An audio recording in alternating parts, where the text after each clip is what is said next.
international bestseller and book name is Ikigai, the Japanese secret to a long and happy life, which is written by Hector Garcia and Francesc Miralles. Pronunciation हर एक के अलग अलग होते हैं, हमारे और आपके अलग अलग भी हो सकते हैं. There will not be any issue. Okay, then let us go ahead. This book is dedicated, जो फर्स्ट ऑथर है Hector Garcia, he is writing, this book is dedicated for my brother Etter, who is said to me more often than anyone else, I don't know what to do with my life. Then second author, what he is writing, this book is dedicated for all my past, present and future friends, for being my home and my motivation along the way. Okay, then let's get ahead. There comes the Japanese proverb which goes as, only staying active will make you want to live 100 years. I'll repeat, only staying active will make you want to live 100 years. Then next comes the contents. In contents, what is there? Prologue is there, followed by Ikigai, a mysterious word. Then Ikigai, the art of staying young while growing old. Next comes anti-aging secrets, little things that add up to a long and happy life. Next comes from logotherapy. I think regarding this logotherapy as well, we have done a video previously. The link of that video I will put it in the description box at the end of this video. You can go through it and you can make use of it in order to make your personal and professional life better. From logotherapy to Ikigai, how to live longer and better by finding your purpose. Next comes find flow in everything you do, how to turn work and free time into spaces for growth. I think this is most important. Masters of longevity, words of wisdom from the longest living people in the world. Next comes lessons from Japan's centurion. It is traditions and proverbs for happiness and longevity. Next comes the Ikigai diet, what the world's longest living people eat and drink. Next comes gentle movements, longer life, exercises from the East that promote health and longevity. Next comes resilience and wabi-sabi, how to face life's challenges without letting stress and worry age you. Next comes epilogue, and last Ikigai, the art of living. Now let's get started with the prologue. Its title is Ikigai, a mysterious word. This book first came into being on a rainy night in Tokyo, when its authors sat down together for the first time in one of the city's tiny bars. We had read each other's work but had never met, thanks to the thousands of miles that separate Barcelona from the capital of Japan. Then a mutual acquaintance put us in touch, launching a friendship that led to this project and seems destined to last a lifetime. The next time we got together a year later, we strolled through a park in downtown Tokyo and ended up talking about trends in Western psychology, especially logotherapy, which helps people find their purpose in life. We remarked that Viktor Frankl's logotherapy had gone out of fashion among practicing therapists, who favored other schools of psychology. Through people will still search for meaning in what they do and how they live. We ask ourselves things like, what is the meaning of my life? Is the point just to live longer, or should I seek a higher purpose? Why do some people know what they want and have a passion for life, while others languish in confusion? At some point in our conversation, the mysterious word Ikigai came up. This Japanese concept, which translates roughly as the happiness of always being busy.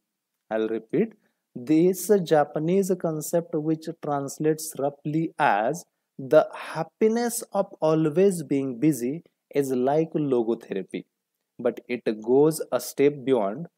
It also seems to be one way of explaining the extraordinary longevity of the Japanese, especially on island of Okinawa, where there are 24.55 people over the age of 100 for every 1 million inhabitants, far more than the global average.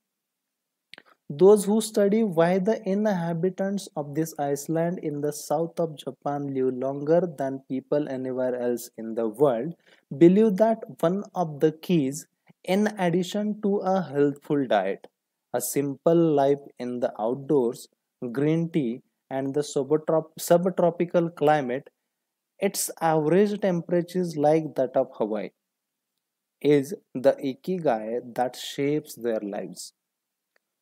While researching this concept, we discovered that not a single book in the field of psychology or personal development is dedicated to bringing this philosophy to the West. Is Ikigai the reason there are more sanitarians in Okinawa than anywhere else? How does it inspire people to stay active until the very end? What is the secret to a long and happy life? As we explored the matter further, we discovered that one place in particular, Ujimi, a rural town on the north end of Iceland with a population of 3,000, boasts the highest life expectancy in the world, a fact that has earned it the nickname the village of longevity. Okinawa is where most of the Japan's shikuasa, a lime-like fruit that packs an extraordinary antioxidant punch, comes from. Could that be Ujimi's secret to long life? Or is it the purity of water used to brew its moringa tea? We decided to go study the secret of a Japanese center in person. After a year of a preliminary research, we arrived in the village where residents speak an ancient dialect and practice an animist religion that features long-haired forest spirits called as a bangyana. With our cameras and recording devices in hand, as soon as we arrived, we could sense the incredible friendliness of its residents who laughed and joked incessantly amid lush green hills fed by crystalline waters. As we conducted our interviews with the eldest resident of the town, we realized that something far more beautiful than just these natural resources was at work. An uncommon joy flows from its inhabitants and guides them through the long and pleasurable journey of their lives. Again, the mysterious Ikigai. But what is it exactly? How do you get it? It never ceased to surprise us that this heaven of a nearly eternal life was located precisely in Okinawa, where 200,000 innocent lives were lost at the end of World War II. Rather than harbor amnesty towards outsiders, however, Okinawans live by the principle of Ichiribachu, a local expression that means treat everyone like a brother even if you have never met them before. It turns out that one of the secrets of happiness of Ujimi's residents end up feeling like part of a community. From an early age, they practice even teamwork and so are used to helping one another, nurturing friendships, eating light, getting enough rest, and doing a regular, moderate exercise are all part of the equation of good health. But at the heart of the Joe D. Will that inspires these Sanitarians to keep celebrating birthdays and cherishing each new day in their ikigai. The purpose of this book is to bring the secret of Japanese people to you and give you the tools to find your own ikigai. Because those who discover their ikigai having everything they need for a long and joyful journey through life. Happy travels. Okay, that will be all as per as episode 1 is concerned. In tomorrow's episode, we will cover first chapter entitled as The Art of Staying Young While Growing Old. The Art of Staying Young While Growing Old. Let's get ahead. What is your reason for being? According to the Japanese, everyone has an ikigai, what a French philosopher might call a raison d'être. Some people have found their ikigai while others are still looking, though they carry it within them. Our ikigai is hidden deep inside each of us, and finding it requires a patient search. According to those born on Okinawa, the island with the most sanitarians in the world, our ikigai is the reason we get up in the morning. Okay, here one diagram is there. You have to imagine or you have to visualize four circles are there. First circle heading is what you love. Second circle, what you are good at. Third circle is entitled as what you can be paid for. And finally, fourth circle, what the world needs. Now the intersection of first and second circle, that is what you love and what you are good at, that intersection is nothing but your passion. Then intersection of second and third circle, second circle is what you are good at and what you can be paid for, that becomes your profession. Then the intersection of third and fourth circle, that is what you can be paid for and what the world needs, that is your vocation. And finally the intersection of fourth circle and first circle, that is what the world needs and what you love, that becomes mission of your life. And the intersection of all these four circles, that is nothing but our ikigai. Let's go ahead. Whatever you do, don't retire. Having a clearly defined ikigai brings satisfaction, happiness, and meaning to our lives. The purpose of this book is to help you find yours and to share insights from Japanese philosophy on the lasting health of body, mind, and spirit. One surprising thing you notice living in Japan is how active people remain after they retire. In fact, many Japanese people never really retire. They keep doing what they love for as long as their health allows. There is, in fact, no word in Japanese that means retire in the sense of leaving the workforce for good as in English. According to Dan, a National Geographic reporter who knows the country well, having a purpose in life is so important in Japanese culture that our idea of retirement simply doesn't exist there. The island of almost eternal youth. Certain longevity studies suggest that a strong sense of community and a clearly defined ikigai are just as important as the famously healthful Japanese diet, perhaps even more so. Recent medical studies of Sanitarians from Okinawa and other so-called blue zones, the geographic regions where people live longest, provide a number of interesting facts about these extraordinary human beings. Those facts are: not only do they live much longer than the rest of the world's population, they also suffer from fewer chronic illnesses such as cancer and heart diseases. Inflammatory disorders are also less common. Many of these sanitarians enjoy enviable levels of vitality and health that would be unthinkable for the people of advanced age elsewhere. Their blood tests reveal fewer free radicals, which are responsible for cellular aging. As a result of drinking tea and eating until their stomachs are only 80% full, women experience more moderate symptoms during menopause, and both men and women maintain higher levels of sexual hormones until much later in life. The rate of dementia is well below the global average. The characters behind Ikigai. In Japanese, Ikigai is written as here some Japanese terms are there, or Japanese terms are typed that I am unable to read. Okay, let's go ahead with the same.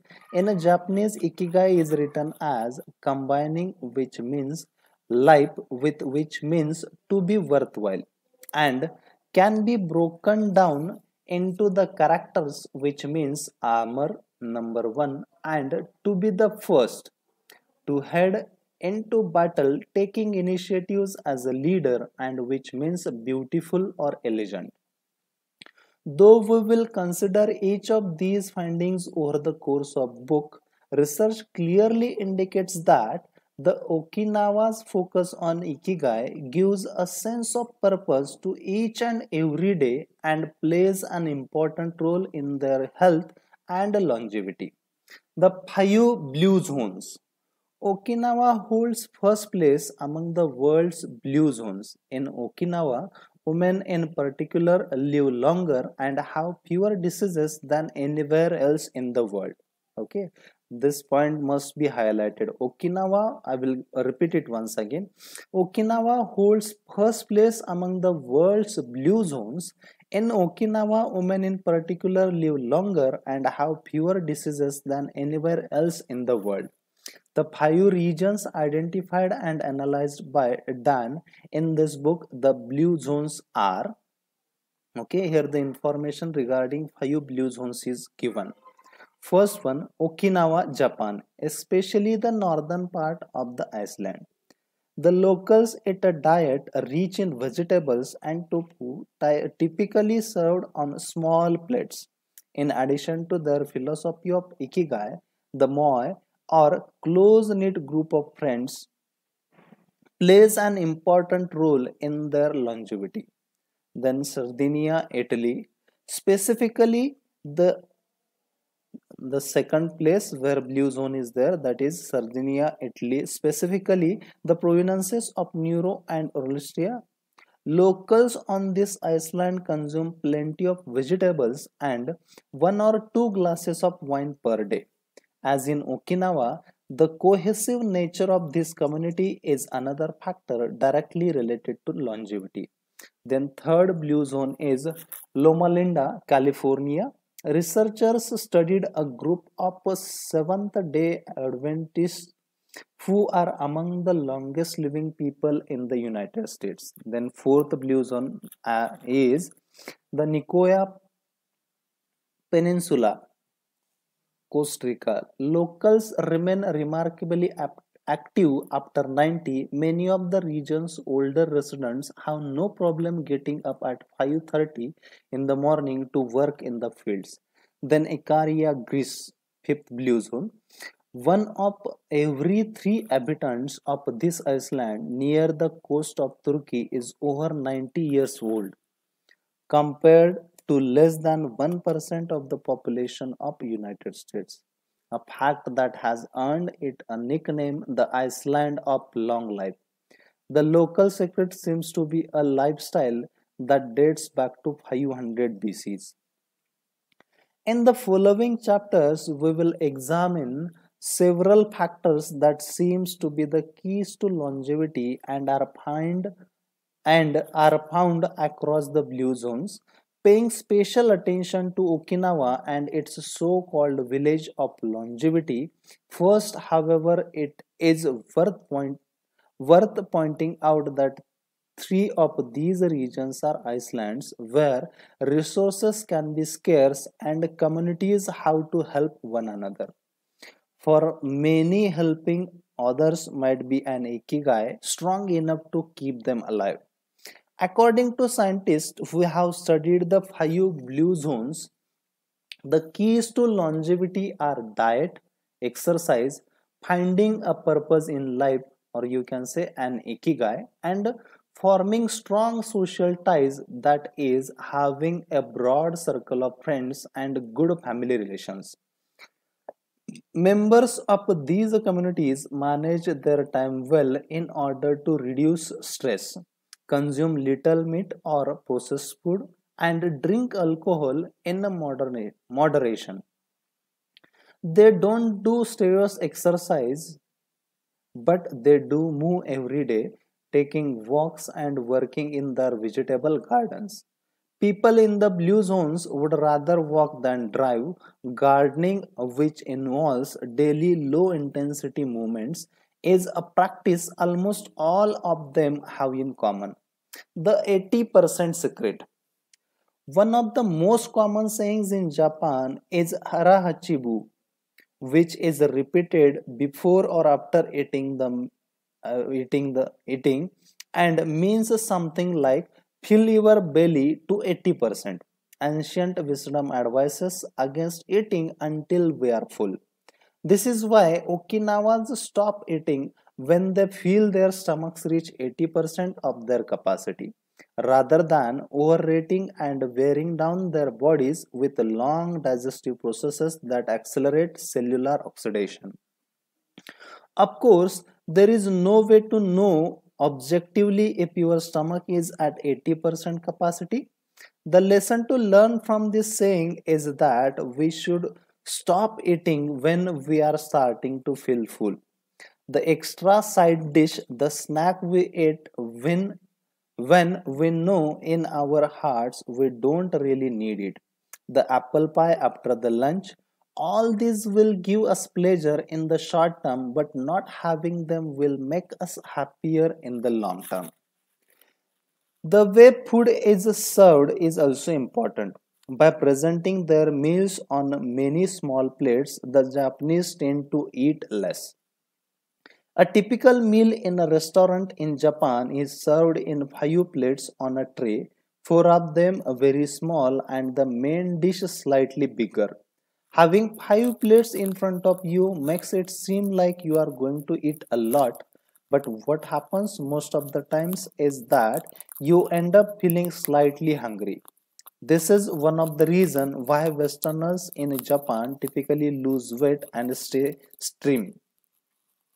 Recent studies by nutritionists reveal that Okinawans consume a daily average of 1800 to 1900 calories compared to 2200 to 2200 to 3300 in United States, and have a body mass index between 18 and 22 compared to 26 or 27 in the United States. The Okinawa's diet is rich in tofu, sweet potatoes, fish three times per week, and vegetables roughly 11 ounces per day. In the chapter dedicated to nutrition, we will see which healthy antioxidants rich foods are included in this 80%. Moi, connected for life. It is customary in Okinawa to form close bonds within local communities. A moi is an informal group of people with a common interest who look out for one another. For many, serving the community becomes part of their ikigai. The moi has its origin in hard times when farmers would get together to share best practices and help one another cope with meager harvest. Members of a moi make a set Members of a moi make a set monthly contributions to the group. This payment allows them to participate in meetings, dinners, games of go and shogi Japanese chess, or whatever hobby they have in common. The funds collected by the group are used for activities, but if there is money left over, one member decided on a rotating basis receives a set of amount from the surplus. In this way, being part of a MOI helps maintain emotional and financial stability. If a member of a MOI in a financial trouble, he or she can get an advance from the group's savings. While the details of each MOI's accounting practices vary according to the group and its economic means, the feeling of belonging and support gives the individual a sense of security and helps increase life expectancy. Following this brief introduction to the topics covered in this book, we'll look at a few causes of premature aging in modern life and then explore different factors related to Ikigai. The second chapter, entitled as Anti-Aging Secrets, Little Things That Add Up to a Long and Happy Life. Let's get started. Aging's escape velocity. For more than a century, we have managed to add an average of 0.3 years of our life expectancy every year. But what would happen if we had the technology to add a year of life expectancy every year? In theory, we would achieve biological immortality having reached aging's escape velocity. Let's get ahead. Aging's escape velocity and the rabbit. Imagine a sign far up in the future with a number on it that represents the age of your death. Every year that you live, you advance closer to the sign. When you reach the sign, you die. Now imagine a rabbit holding the sign and walking the future.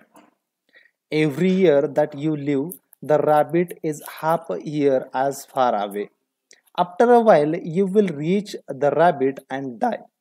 But what if the rabbit could walk at a pace of 1 year for every year of your life?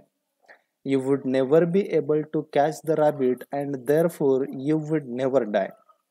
The speed at which the rabbit walks to the future is our technology.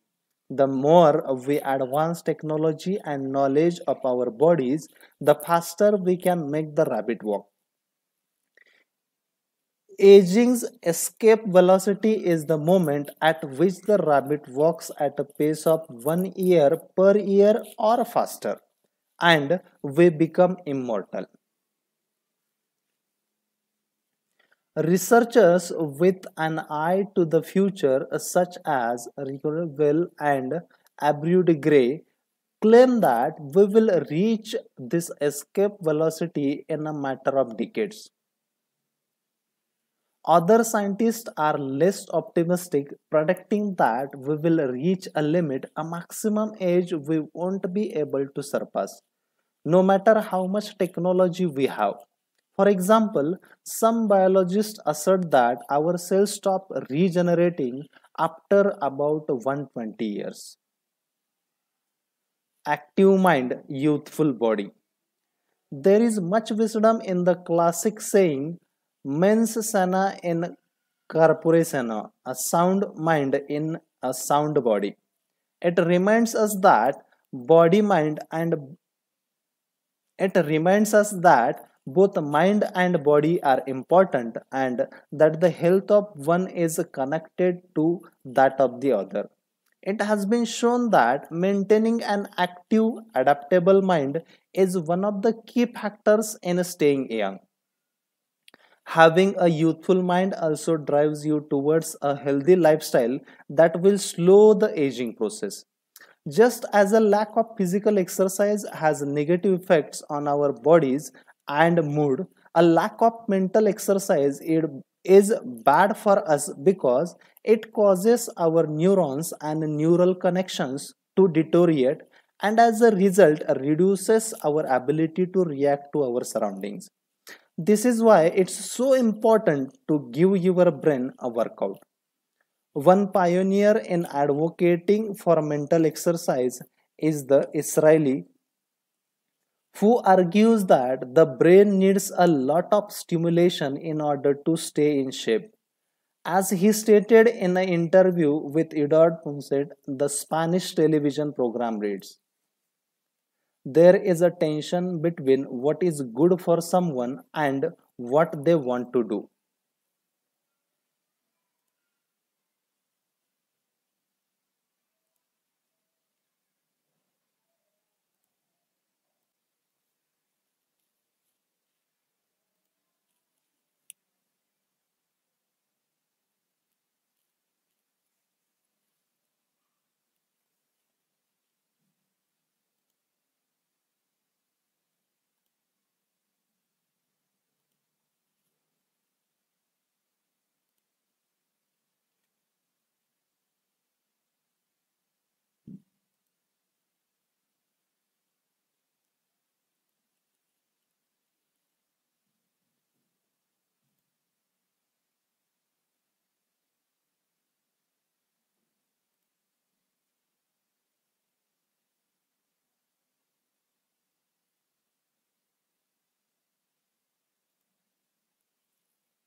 there is a tension between what is good for someone and what they want to do.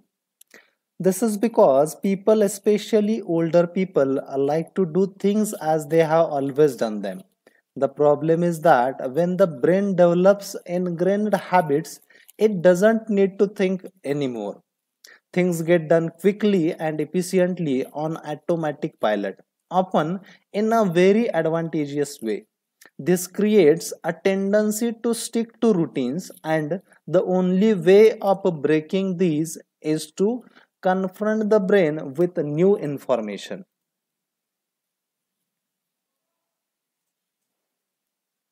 Presented with presented with new information, the brain creates new connections and is revitalized.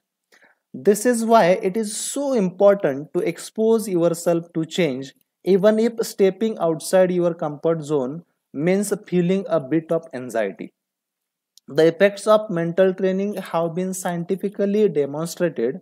According to Collins, in their book Maximum Brain Power Challenging the Brain for Health and Wisdom, mental training is beneficial on many levels. You begin exercising your brain by doing a certain task for the first time. He writes, and at the first it seems very difficult, but as you learn how to do it, the training is already working.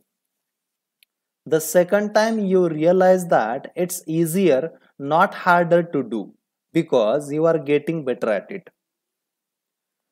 This has a fantastic effect on a person's mood.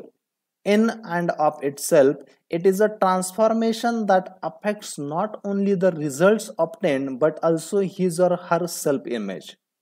This description of a mental workout might sound a bit formal, but simply interacting with others, playing a game, for example, offer new stimuli and helps prevent the depression that can come with solitude.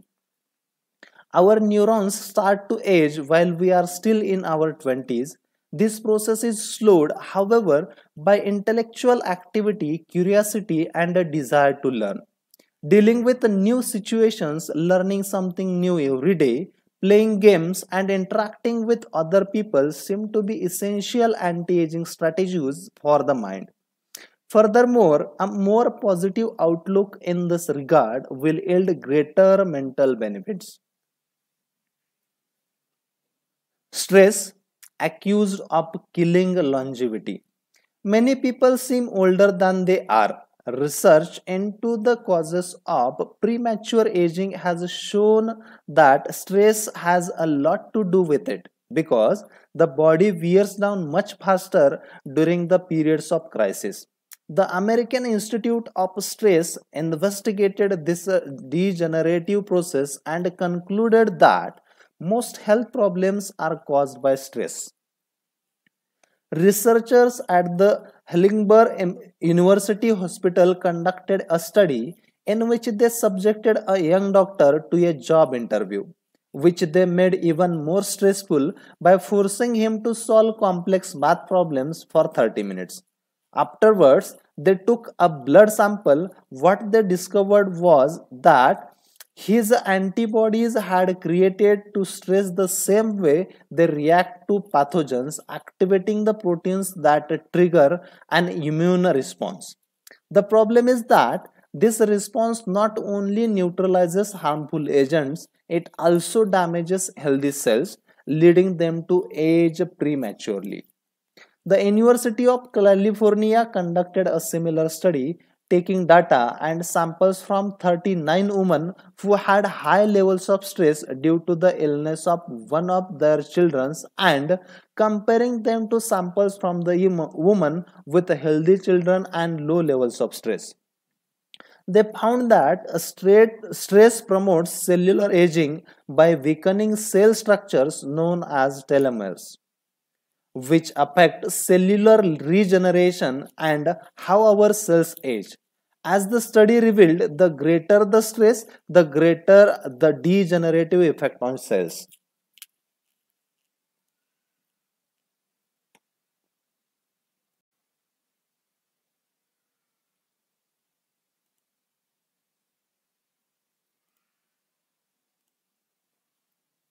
How does stress work?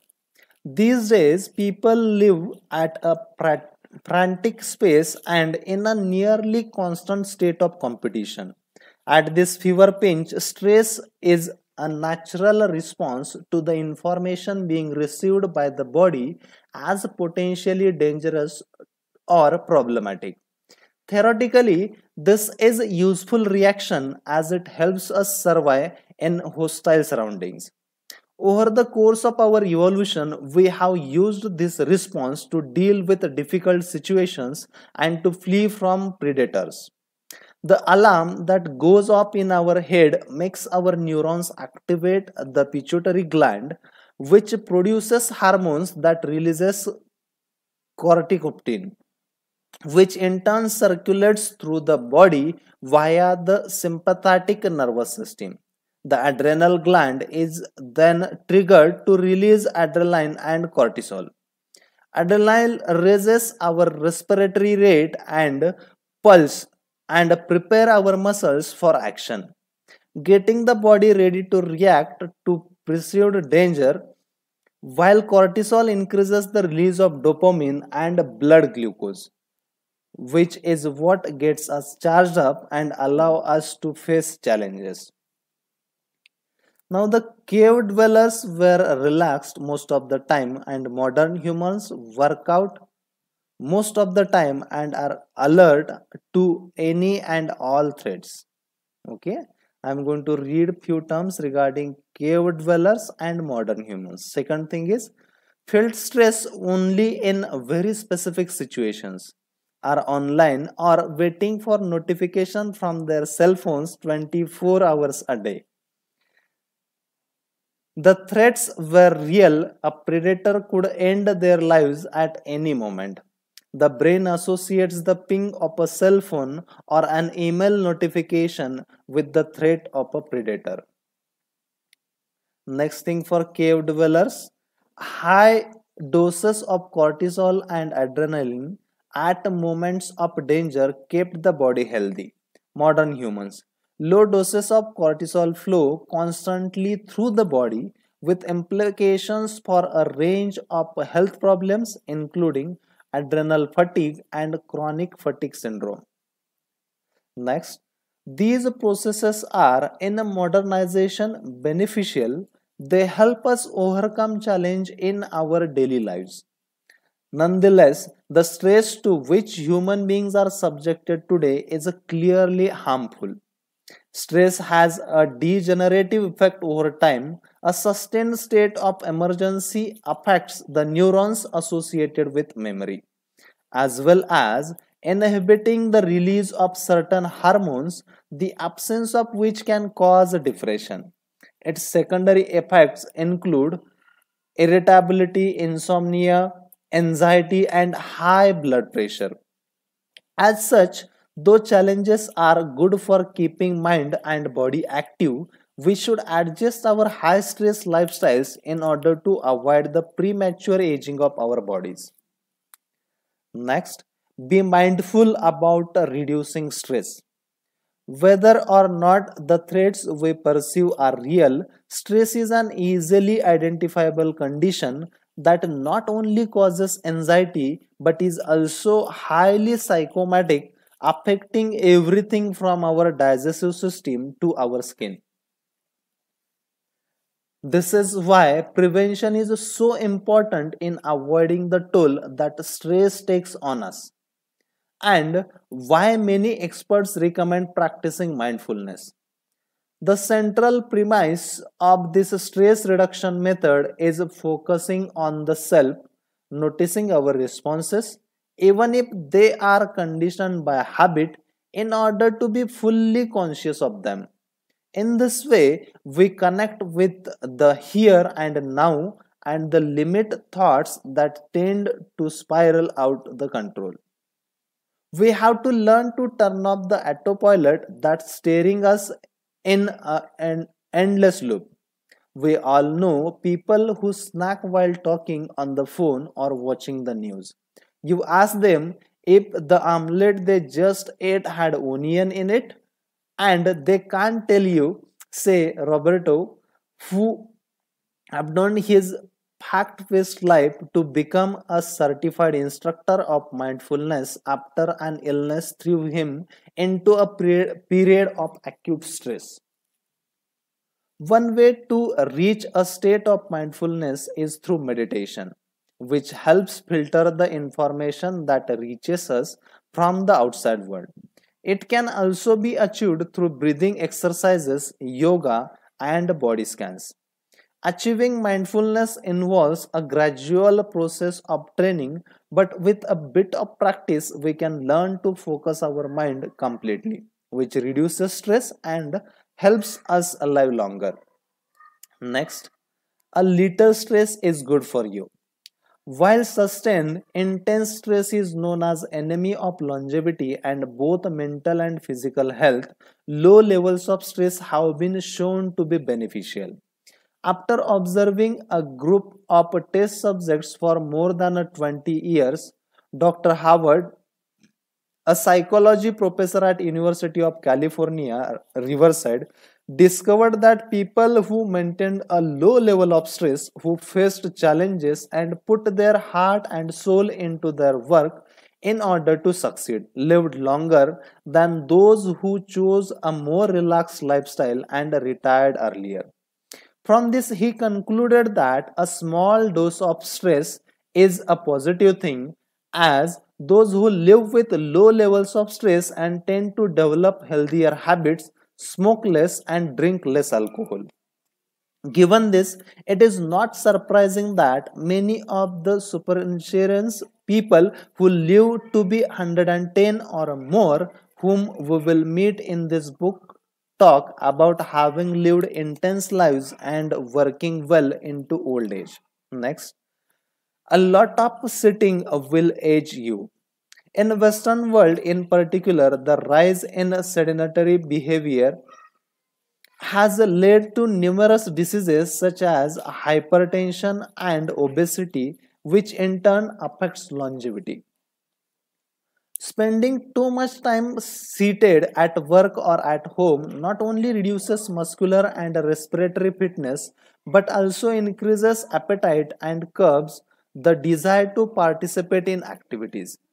Being sedentary can lead to hypertension, imbalanced eating, cardiovascular diseases, osteoporosis, and even certain kinds of cancer.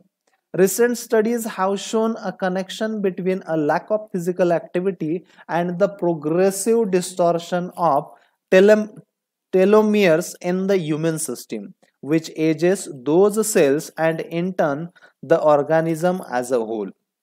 This is a problem at all life stages, not only among adults. Sedentary children suffer from high rates of obesity and all its associated health issues and risks, which is why it's so important to develop a healthy and active lifestyle at an early age.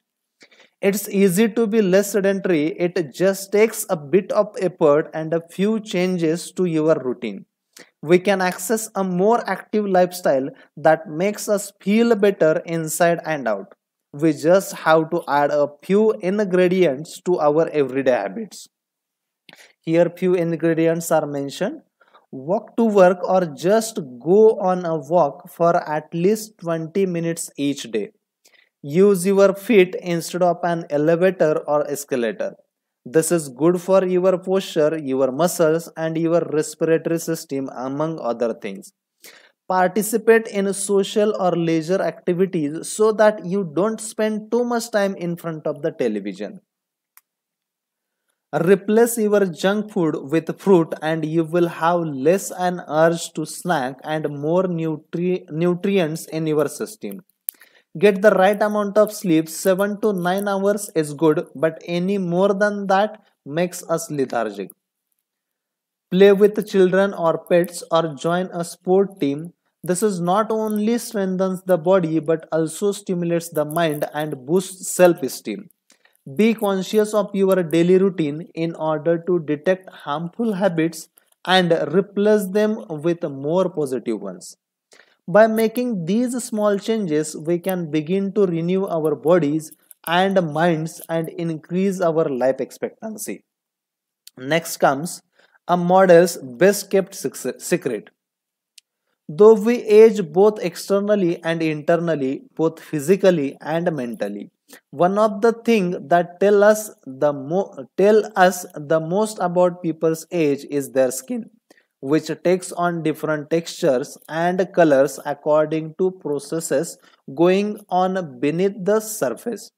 Most of those who make their living as models claim to sleep between 9 and 10 hours the night before a fashion show. This gives their skin taut, wrinkle free appearance and healthy, radiant glow.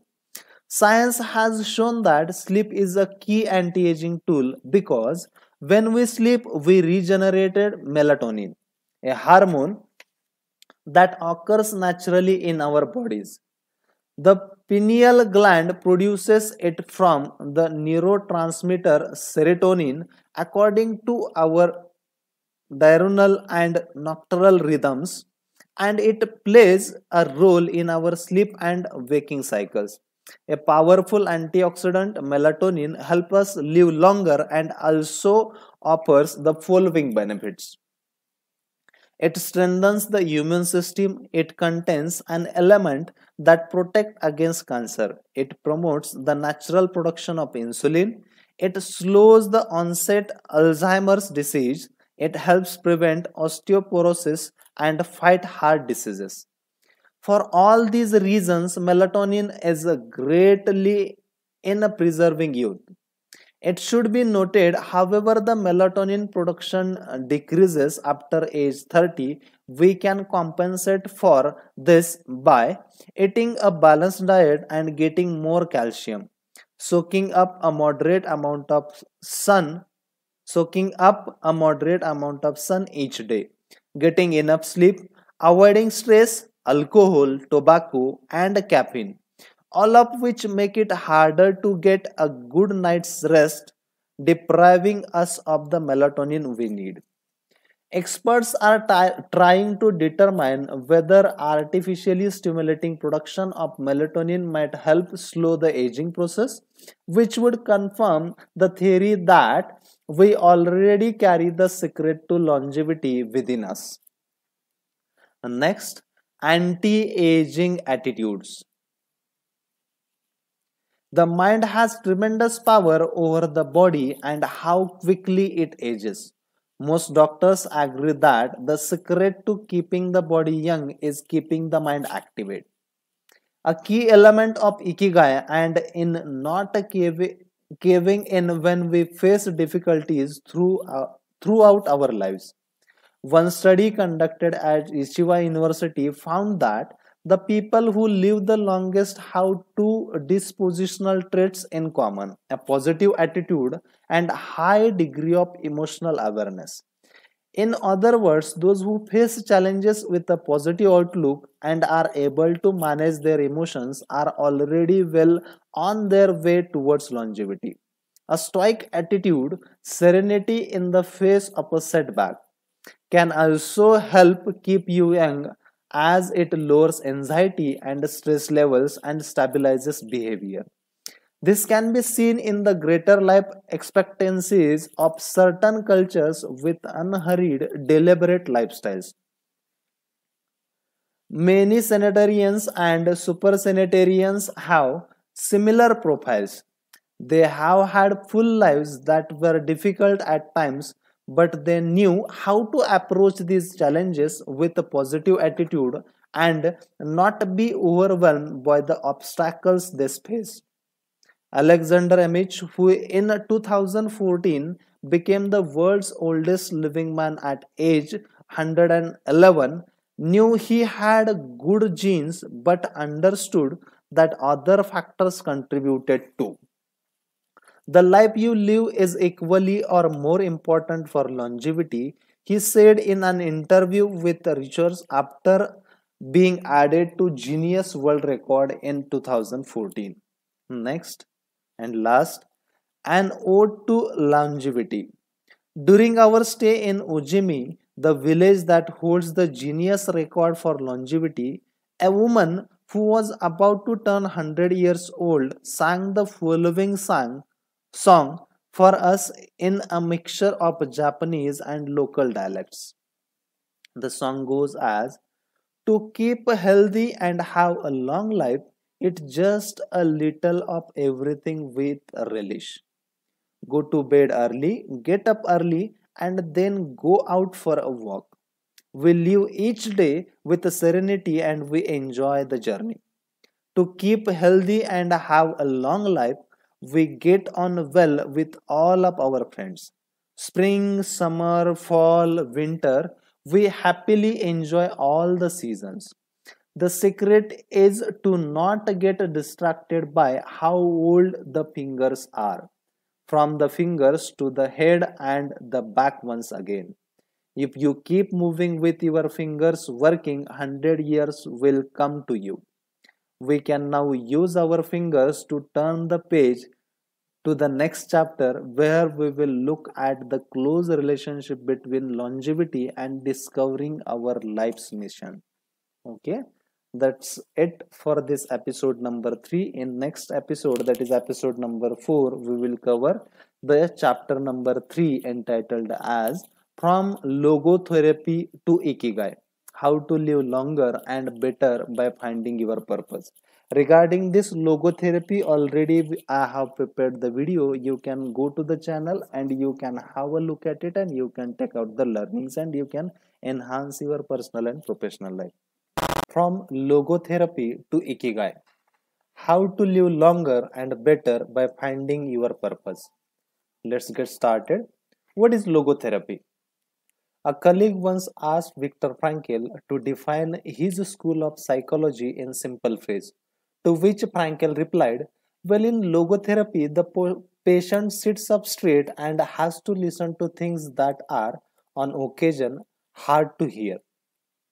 The colleagues had just described psychoanalysis to him in the following terms. In a psychoanalysis, the patient lies down on a couch and tells you things that are on occasion hard to say. Frankel explains that one of the first questions he would ask his patients was, why do you not commit suicide? Usually the patient found good reasons not to and was able to carry on. What then does logotherapy do? The answer is pretty clear. It helps you find a reason to live. Logotherapy pushes patients to consciously discover their life's purpose in order to confront their neurosis. Their quest to fulfill their destiny then motivates them to press forward, breaking the mental chains of the past and overcoming whatever obstacles they encounter along the way. Next, something to live for. A study conducted by Frankel in his Vinaya clinic found that among both the patients and personals, around 80% believed that human beings needed a reason for living, and around 60% felt they had someone or something in their lives worth dying for. Next, the search for meaning. The search for purpose became a personal driving force that allowed Frankel to achieve his goals. The process of logotherapy can be summarized in these 5 steps. Step 1. A person feels empty, frustrated, or anxious. Step number 2. The therapist shows him that what he is feeling is the desire to have a meaningful life. Step number 3. The patient discovers his life's purpose at the particular point in time. Step number 4. Of his own free will, the patient decides to accept or reject that destiny. Step number 5. This newfound passion for life helps him overcome obstacles and sorrows. Frankel himself will live and die for his principles and ideals. His experiences as a prisoner had showed him that everything can be taken from a man, but one thing, the last of the human freedoms, to choose one's attitude in any given set of circumstances, to choose one's own way. It was something he had to go through alone without any help, and it inspired him for the rest of his life. 10 differences between psychoanalysis and logotherapy. Psychoanalysis and logotherapy. The patient reclines on a couch like a patient. As far as logotherapy is concerned, the patient sits facing the therapist who guides him or her without a passing judgment. Psychoanalysis shows or states is retrospective, it looks to the past, and logotherapy looks towards the future. Psychoanalysis is introspective, it analyzes neurosis, and logotherapy does not dwell into a patient neurosis. Psychoanalysis drives it towards pleasure, and logotherapy drives is towards purpose and meaning. Then psychoanalysis centers on psychology, and logotherapy includes a spiritual dimension. Psychoanalysis works on psychogenic neurosis, and logotherapy also works on noetic and existential and neurosis. Psychoanalysis analyzes the unconscious origin of conflicts, that is, instinctual dimension, and logotherapy deals with conflicts when and where they arise, spiritual dimension. Psychoanalysis limits itself to the patient's instincts, and logotherapy also deals with spiritual realities. Psychoanalysis is fundamentally incompatible with faith, and logotherapy is compatible with faith. Psychoanalysis seeks to reconcile conflicts and satisfy impulses and instincts. Logotherapy seeks to help the patient find meaning in his life and satisfy his moral principles. Next, fight for yourself. Existential frustration arises when our life is without purpose or when that purpose is skewed. In Frankel's view, however, there is no need to see this frustration as an anomaly or a symptom of a neurosis. Instead, it can be a positive thing, a catalyst for the change. Logotherapy does not see this frustration as a mental illness, the way other forms of therapy do, but rather a spiritual anguish, a natural and beneficial phenomenon that drives those who suffer from it to seek a cure, whether on their own or with the help of others. And in so doing, to find a greater satisfaction in life, it helps them change their own destiny. Logotherapy enters the picture if the person needs help doing this, if he needs guidance in discovering his life's purpose and later in overcoming conflict so he can keep moving towards his objective. In Man's Search for Meaning, Frankl cites one of the famous aphorisms: "He who has a why to live for can bear with almost anyhow." Based on his own experience, Frankl believed that our health depends on that natural tension that comes from comparing what we have accomplished so far with what we would like to achieve in future. What we need then is not a peaceful existence but a challenge we can strive to meet by applying all the skills at our disposal. Existential crisis, on the other hand, is a typical of modern societies in which people do what they are told to do or what others do rather than what they want to do. They often try to fill the gap between what is expected of them and what they want for themselves with economic power or physical pleasure or by numbing their senses. It can even lead to suicide. Sunday neurosis, for example, is what happens when, without the obligations and commitments of the work week, the individual realizes how empty he is inside. He has to find a solution. Above all, he has to find his purpose, his reason for getting out of bed, that is, his ikigai. I feel empty inside. In a study conducted at the Vienna Polyclinic Hospital, Frankel's team found that 55% of the patients they interviewed were experiencing some degree of existential crisis. How many percentage? 55%. According to logotherapy, discovering one's purpose in life helps an individual feel that existential void. Frankel, a man who faced his problems and turned his objectives into actions, could look back on his life in peace as he grew old. He did not have to envy those still enjoying their youth, because he had amassed a broad set of experiences that showed he had lived for something. Better living through logotherapy. A few key ideas. First, we don't create a meaning of our life, a static claim, we discover it. We each have a unique reason for being which can be adjusted or transformed many times over the years. Just as worry often brings about precisely the thing that was feared, excessive attention to a desire or hyper intention can keep that desire from being fulfilled. Humor can help break negative cycles and reduce anxiety. We all have the capacity to do noble or terrible things. The side of the equation we end up on depends on our decisions, not on the condition in which we find ourselves. In the pages that follow, we will look at 4 cases from Frankel's own practice in order to better understand the search for meaning and purpose. Case study: Viktor Frankl.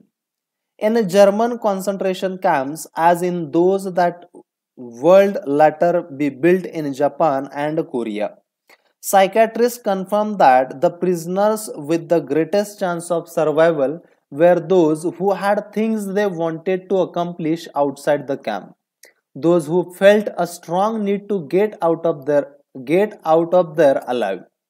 This was true of Frankel, who, after being released and successfully developing the school of logotherapy, realized he had been the first patient of his own practice. Frankel had a goal to achieve, and it made him persevere. He arrived at Auschwitz carrying a manuscript that contained all the theories and research he had compiled over the course of his career, ready for publication.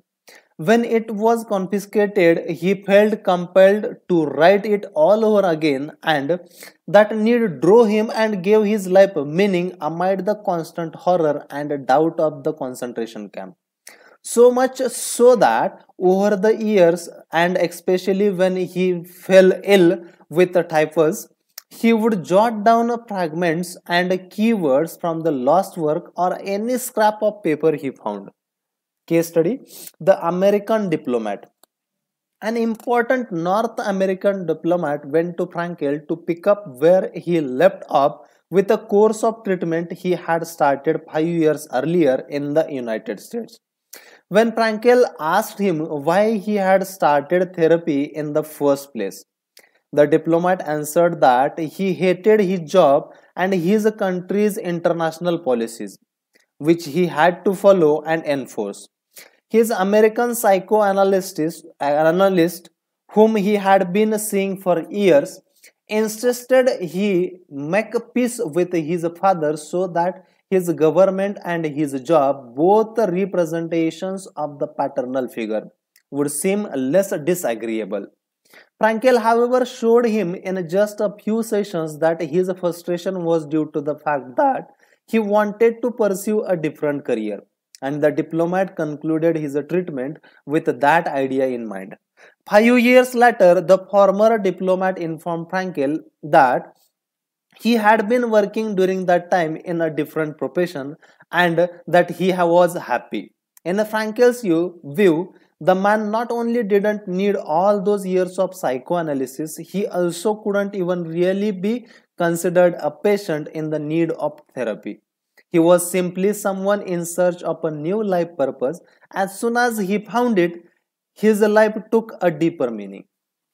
Next case study: The Suicidal Mother. The mother of a boy who had died at age 11 was admitted to Frankel's clinic after she tried to kill herself and her other son. It was this other son, paralyzed since birth, who kept her from carrying out her plan. He did believe his life had a purpose, and if his mother killed them both, it would keep him from achieving his goals. The woman shared her story in a group session.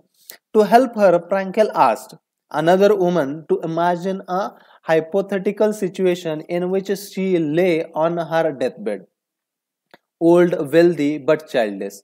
The woman insisted that in that case she would have felt her life had been a failure. When the suicidal mother was asked to perform the same exercise, imagining herself on her deathbed, she looked back and realized that she had done everything in her power for her children, for both of them. She had given her paralyzed son a good life, and he had turned into a kind, reasonably happy person. To this, she added, crying, as for myself, I can look back peacefully on my life, for I can say my life was full of meaning and I have tried hard to live it fully. I have done my best. I have done my best for my son. My life was no failure. In this way, by imagining herself on her deathbed and looking back, the suicidal mother found the meaning that thought she was not aware of it. Her life already had. Next case study, the grip-stricken doctor. An elderly doctor, unable to overcome the deep depression into which he would fallen after the death of his wife 2 years earlier, went to Frankel for help. Instead of giving him advice or analyzing his condition, Frankel asked him, what would have happened if he had been the one who died first? The doctor, horrified, answered that it would have been terrible for his poor wife, that she would have suffered tremendously. To which Frankel responded, you see, doctor, you have spared her all that suffering, but the price you have to pay for this is to survive and mourn her. The doctor didn't say another word. He left Frankel's office in peace after taking the therapist's hand in his own hand. He was able to tolerate the pain in place of his beloved wife. His wife had been giving a purpose. Next, Morita therapy. In the same decade that logotherapy came into being a few years earlier, in fact, Shoma Morita created his own purpose-centered therapy in Japan. It proved to be effective in the treatment of neurosis, obsessive compulsive disorders, and post-traumatic stress. In addition to being a psychotherapist, Shoma Morita was a Zen Buddhist, and his therapy left a lasting spiritual mark on Japan. Many Western forms of therapy focus on controlling or modifying the patient's emotions. In the West, we tend to believe that what we think influences how we feel, which in turn influences how we act. In contrast, Morita therapy focuses on teaching patients to accept their emotions without trying to control them, since their feelings will change as a result of their actions. In addition to accepting the patient's emotions, Morita therapy seeks to create new emotions on the basis of actions. According to Morita, these emotions are learned through experiences and repetitions. Morita therapy is not meant to eliminate symptoms. Instead, it teaches us to accept our desires, anxieties, fears, and worries and let them go. As Morita writes in his book Morita Therapy and the True Nature of Anxiety-Based Disorders, in feelings it is best to be wealthy and generous. Morita explained the idea of letting go of negative feelings with the following fable. A donkey that is tied to a post by a rope will keep walking around the post in an attempt to free itself, only to become more immobilized and attached to the post. The same thing applies to people with obsessive thinking who become more trapped in their own suffering when they try to escape from their fears and discomfort. Next, the basic principle of Morita therapy. First step, accept your feelings. If we have obsessive thoughts, we should not try to control them or get rid of them. If we do, they become more intense. Regarding human emotions, the Zen master would say, if you try to get rid of one wave with another, we end up with an infinite sea. We don't create our feelings, they simply come to us and we have to accept them. The trick is welcoming them. Morita likened emotions to the weather. We can't predict to control them, we can only observe them. To this point, he often quoted the Vietnamese monk Thich Nhat Hanh, who would say, "Hello, solitude, how are you today? Come sit with me and I will care for you." Step number 2 of Morita therapy: do what you should be doing. We shouldn't focus on eliminating symptoms because recovery will come on its own. We should focus instead on the present moment, and if we are suffering, on accepting that suffering. Above all, we should avoid intellectualizing the situation. The therapist's mission is to develop the patient's character so he or she can face any situation, and character is grounded in the things we do. Morita therapy does not offer its patients explanations but rather allows them to learn from their own actions and activities. It doesn't tell you how to meditate or how to keep a diary the way Western therapists do. It is up to patient to make discoveries through experiences. Step number 3 of Morita therapy: discover your life's purpose. We can't control our emotions, but we can take charge of our actions every day. This is why we should have a clear sense of our purpose and always keep Morita's mantra in mind. What do we need to be doing right now? What action should we be taking? The key to achieving this is having dared to look inside yourself to find your ikigai. Next part or next steps we will read in the next episode. Just I will revise the first 3 steps or basic principles of Morita therapy. First one, accept your feelings. Second one, do what you should be doing. And third one, discover your life's purpose. Morita therapy. In the same decade that logotherapy came into being, a few years earlier, in fact, Shoma Morita created his own purpose-centered therapy in Japan. It proved to be effective in the treatment of neurosis, obsessive-compulsive disorder, and post-traumatic stress. In addition to being a psychotherapist, Shoma Morita was a Zen Buddhist, and this therapy left a lasting spiritual mark on Japan. Many Western forms of therapy focus on controlling or modifying the patient's emotions. In the West, we tend to believe that what we think influences how we feel, which in turn influences how we act. In contrast, Morita therapy focuses on teaching patients to accept their emotions without trying to control them, since their feelings will change as a result of their actions. In addition to accepting the patient's emotions, Morita therapy seeks to create new emotions on the basis of actions. According to Morita, these emotions are learned through experience and repetition. Morita therapy is not meant to eliminate symptoms. Instead, it teaches us to accept our desires, anxieties, fears, and worries and let them go. As Morita writes in his book Morita Therapy and the True Nature of Anxiety-Based Disorders, in feelings it is best to be wealthy and generous. Morita explained the idea of letting go of negative feelings with the following fable. A donkey that is tied to a post by a rope will keep walking around the post in an attempt to free itself, only to become more immobilized and attached to the post. The same thing applies to people with obsessive thinking who becomes more trapped in their own suffering when they try to escape from their fears and discomfort. The basic principles of Morita therapy.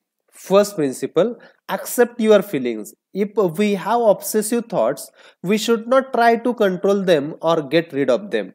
If we do, they become more intense. Regarding human emotions, the Zen master would say, if we try to get rid of one wave with another, we end up with an infinite sea.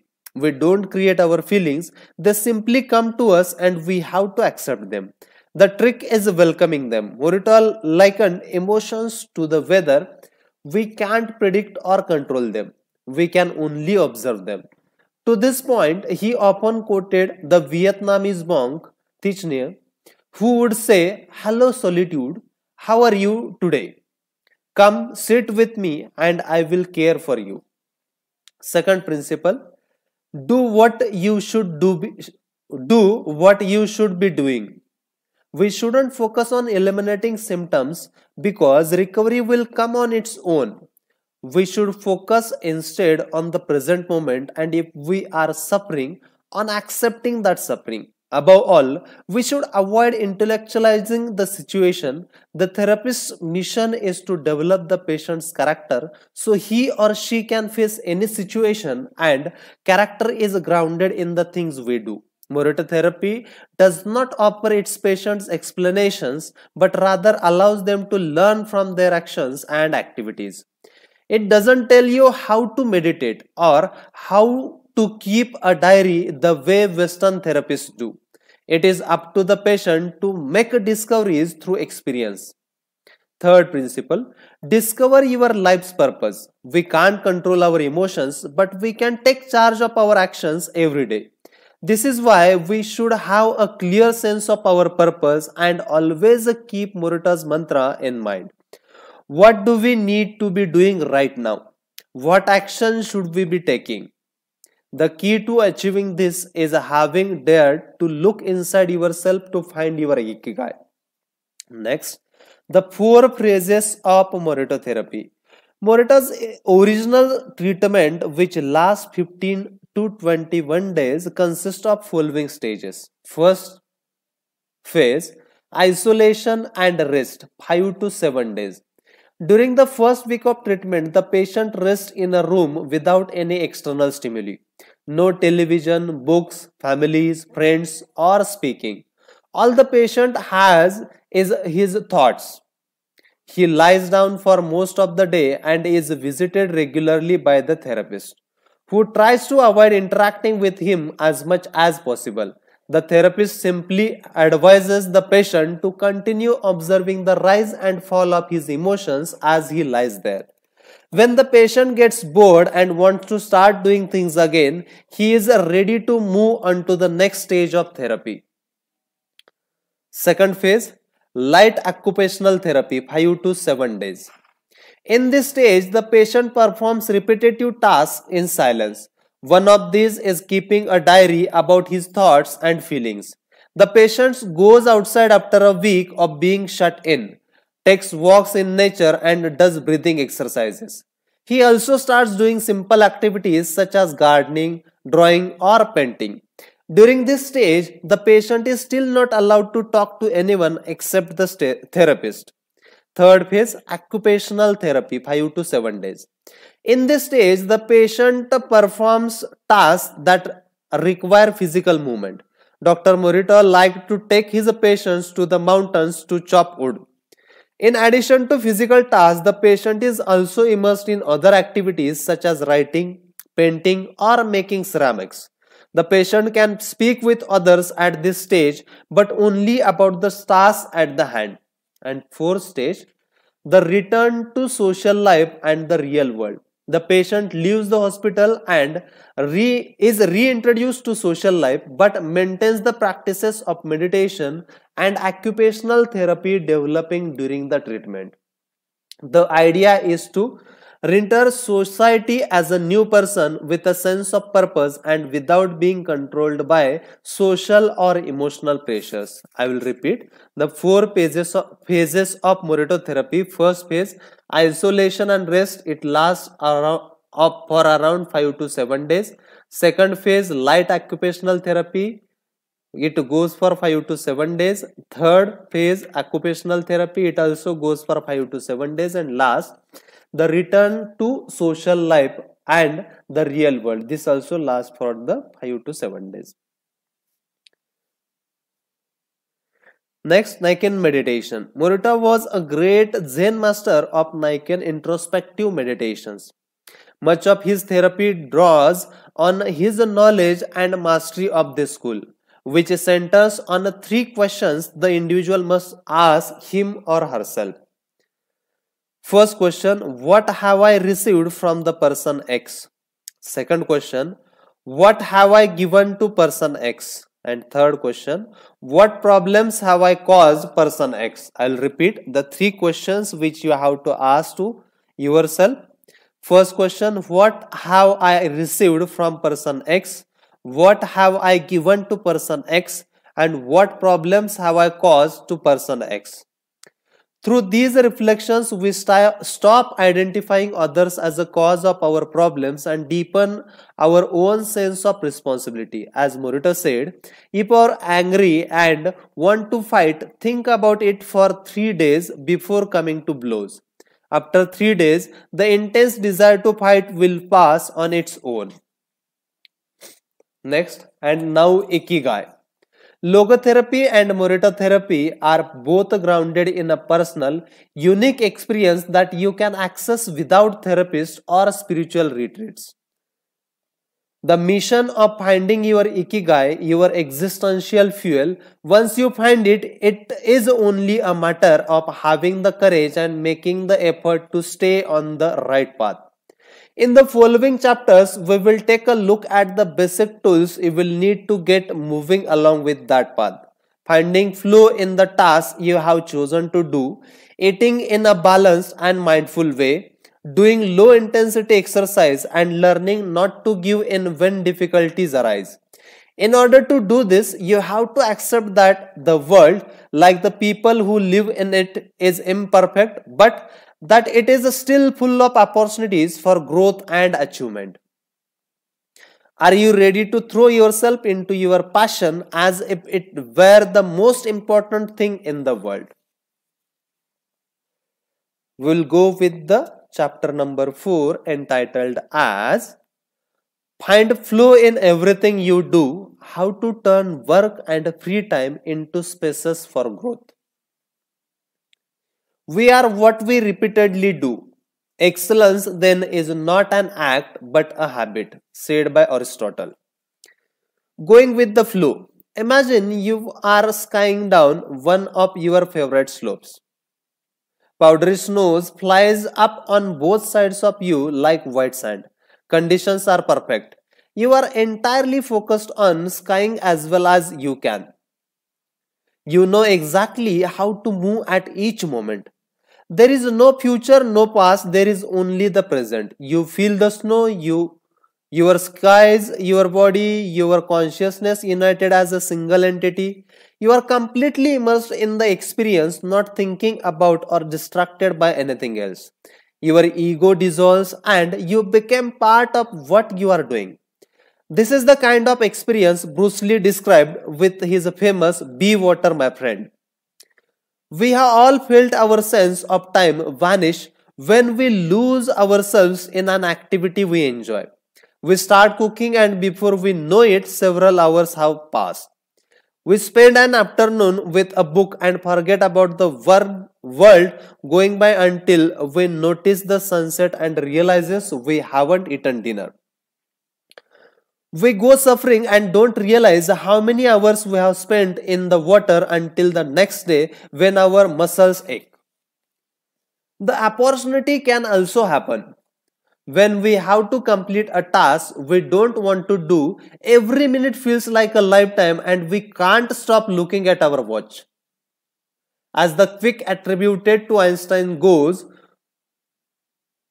put your hand on a hot stove for a minute and it seems like an hour. Sit with a pretty girl for an hour, it seems like a minute. That is relativity. The funny thing is that someone else might really enjoy the same task, but we want to finish as quickly as possible. What makes us enjoy doing something so much that we forget about whatever worries we might have while we do it? When we are happiest? These questions can help us discover our Ikigai. The power of flow. These questions are also at the heart of psychologists merely research into the experience of being completely immersed in what we are doing. He has called this state flow and described it as the pleasure, delight, creativity, and process when we are completely immersed in life. There is no magic recipe for finding happiness, for living according to your ikigai, but one key ingredient is the ability to reach this state of flow and through this state to have an optimal experience. In order to achieve this optimal experience, we have to focus on increasing the time we spend on activities that bring us to this state of flow, rather than allowing ourselves to get caught up in the activities that offer immediate pleasure, like eating too much, abusing drugs or alcohol, or stuffing ourselves with chocolate in front of the TV. He asserts in his book Flow, the Psychology of Optimal Experience, flow is the state in which people are so involved in an activity that nothing else seems to matter. The experience itself is so enjoyable that people will do it even at great cost for the sheer sake of doing it. It is not only creative professionals who require the high doses of concentration that promote flow. Most athletes, chess players, and engineers also spend much of their time on activities that bring them to this state. According to his research, a chess player feels the same way upon entering a state of flow as a mathematician working on a formula or a surgeon performing an operation. A professor of psychology analyzed data from people around the world and discovered that flow is the same among individuals of all ages and cultures. In New York and Okinawa, we all reach a state of flow in the same way. But what happens to our mind when we are in that state? When we flow, we are focused on a concrete task without any distraction.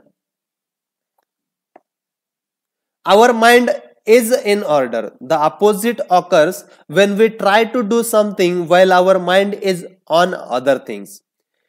If you often find yourself losing focus while working on something you consider important, there are several strategies you can employ to increase your chances of achieving flow.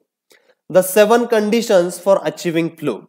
According to researcher Owen Shapler of DePaul University, the requirements for achieving flow are: first, knowing what to do; second, knowing how to do it; third, knowing how well you are doing; fourth, knowing where to go, where navigation is involved; fifth, perceiving significant challenges; sixth, perceiving significant skills; and seventh, being free from distractions.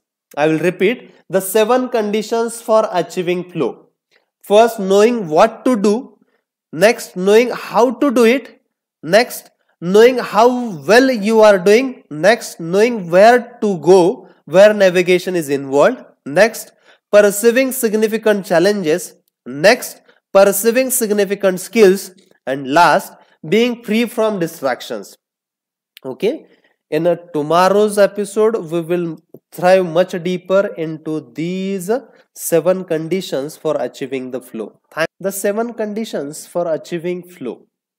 According to researcher Owen of DePaul University, the requirements for achieving flow are: first one, knowing what to do; second, knowing how to do it; third, knowing how well you are doing; fourth, knowing where to go, where navigation is involved; fifth, perceiving significant challenges; sixth, perceiving significant skills; and seventh, being free from distractions. Let's get ahead. Strategy 1. Choose a difficult task, but not too difficult.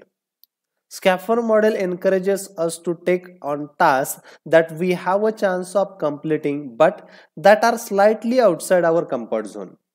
Every task, sport or job has a set of rules and we need a set of skills to follow them. If the rules for completing a task or achieving a purpose are too basic relative to our skill set, We will likely get bored. Activities that are too easy lead to apathy. If, on the other hand, we assign ourselves a task that is too difficult, we won't have the skills to complete it and will almost certainly give up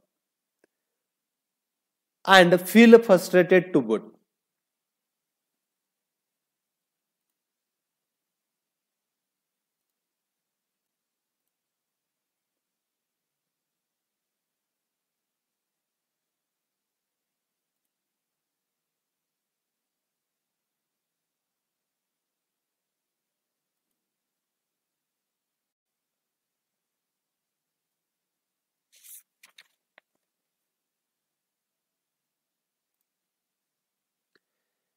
If you are a graphic designer, learn a new software program for your next project. If you are a programmer, use a new programming language. If you are a dancer, try to incorporate into your next routine a moment that has seemed impossible for years.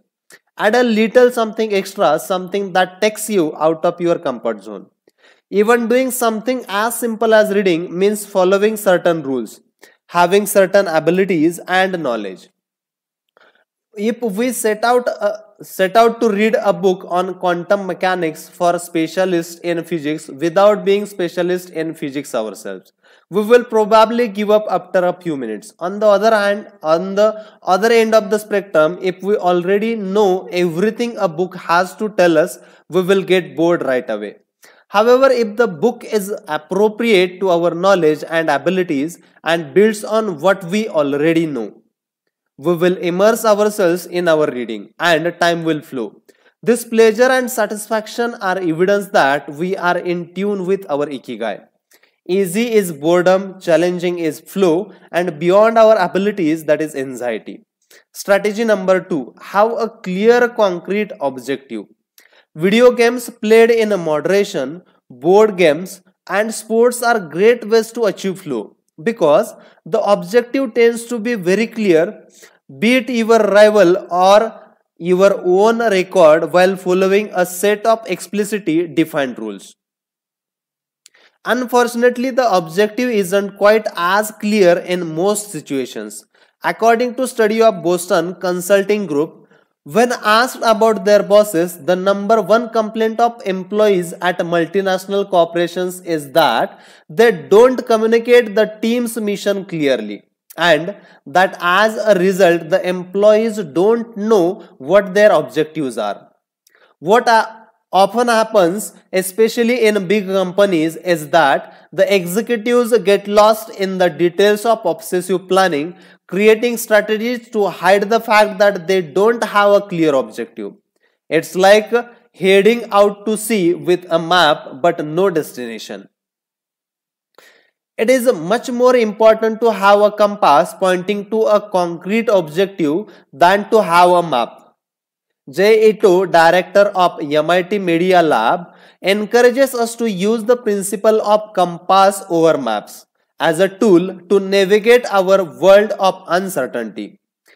In the book of Whiplash, How to Survive Our Faster Future, he and Jeff Howe write, in an increasingly unpredictable world moving ever more quickly, a detailed map may lead you deep into the woods at an unnecessarily high cost. A good compass, though, will always take you where you need to go. It doesn't mean that you should start your journey without any idea where you are going. What it does mean is understanding that while the path to your goal may not be straight, you will finish faster and more efficiently than you would have if you had trekked along a pre-planned route. In business, the creative professions, and education alike, it's important to reflect on what we hope to achieve before starting to work, study, or making something. We should ask ourselves questions such as, what is my objective for today's session in the studio? How many words am I going to write today for the article coming out next month? What is my team's mission? How fast will I set the metronome tomorrow in order to play the sonata at a allegro tempo by the end of the week. Having a clear objective is important in achieving flow, but we also have to know how to leave it behind when we get down to business.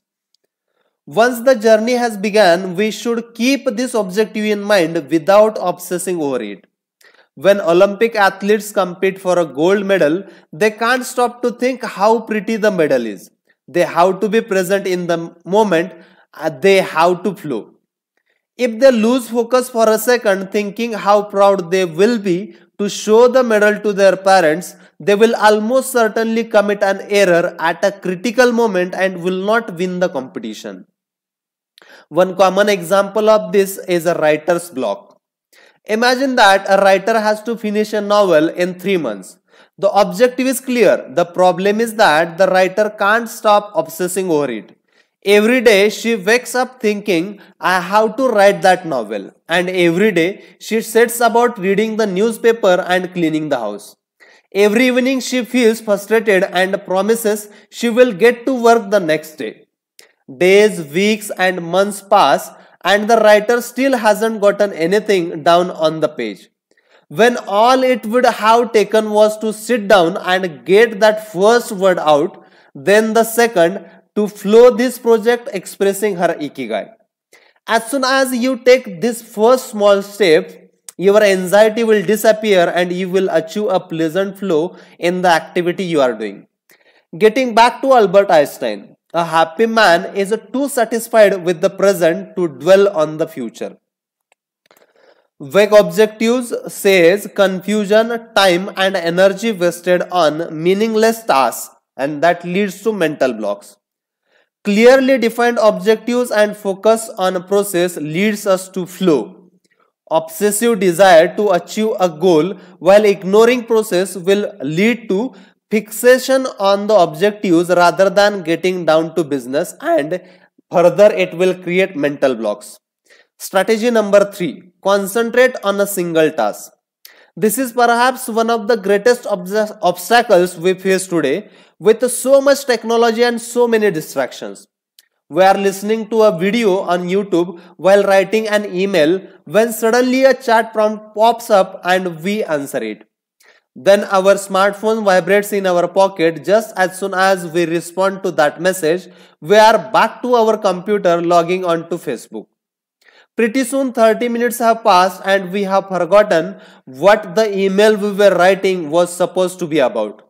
This also happens sometimes when we put on a movie with a dinner and don't realize how delicious the salmon was until we are taking the last bite.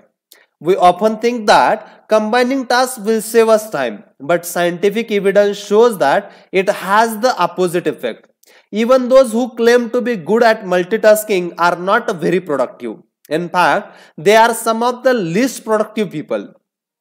Our brains can take it millions of bytes of information but can only actually process a few dozens per second. When we say we are multitasking, what we are really doing is switching back and forth between tasks very quickly. Unfortunately, we are not computers adept at parallel processing.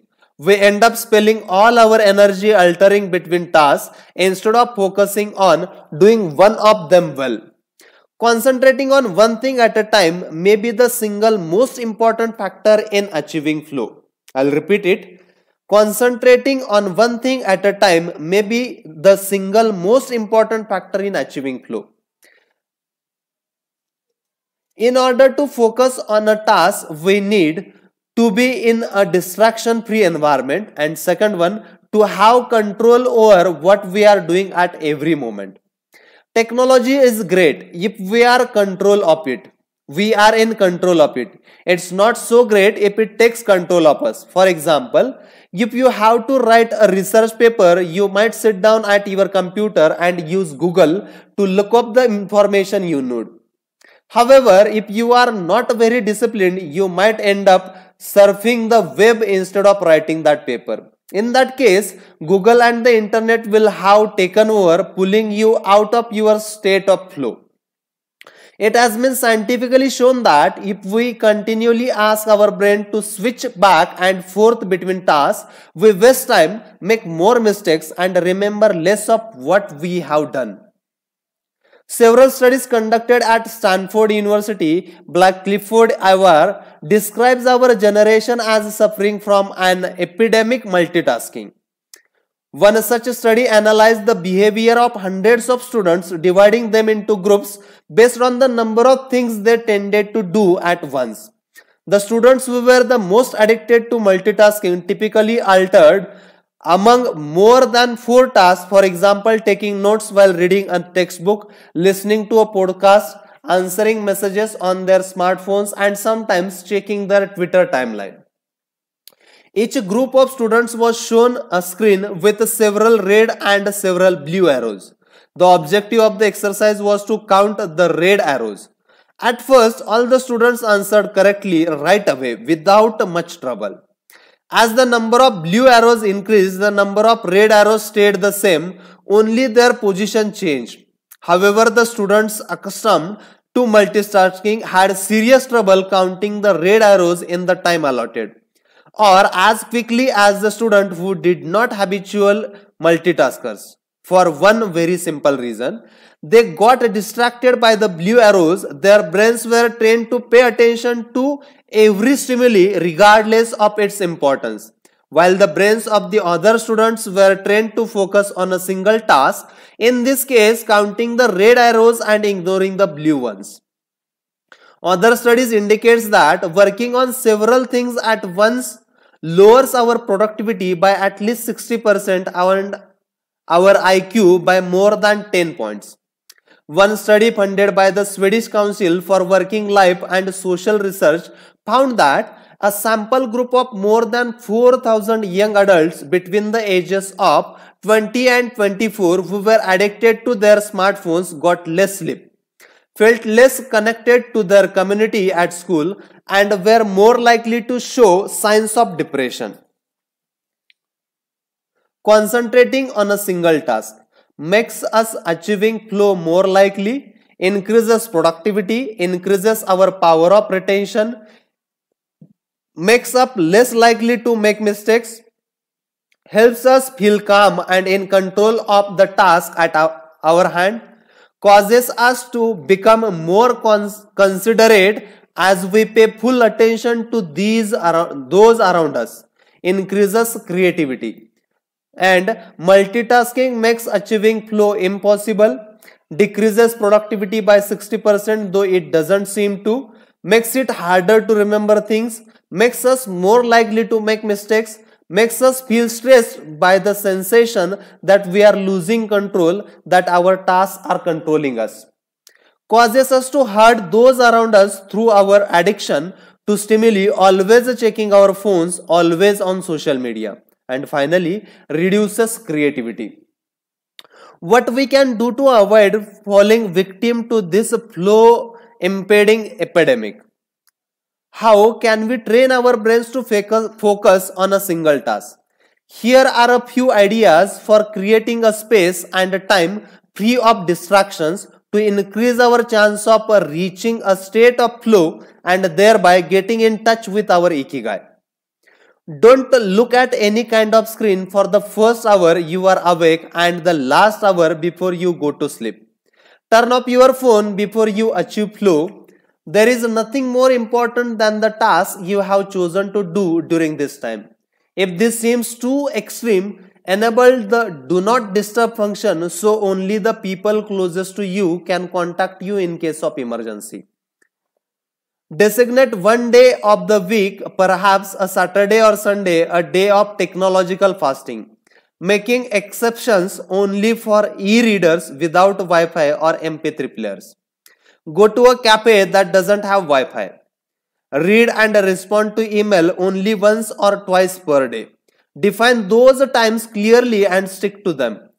Try the Pomodoro technique. Get yourself a kitchen timer. Some are made to look like a pomodoro or tomato, and commit to working on a single task as long as it's running. The Pomodoro technique consists 25 minutes of work and 5 minutes of rest for each cycle. but you can only do 50 minutes of work and 10 minutes of rest.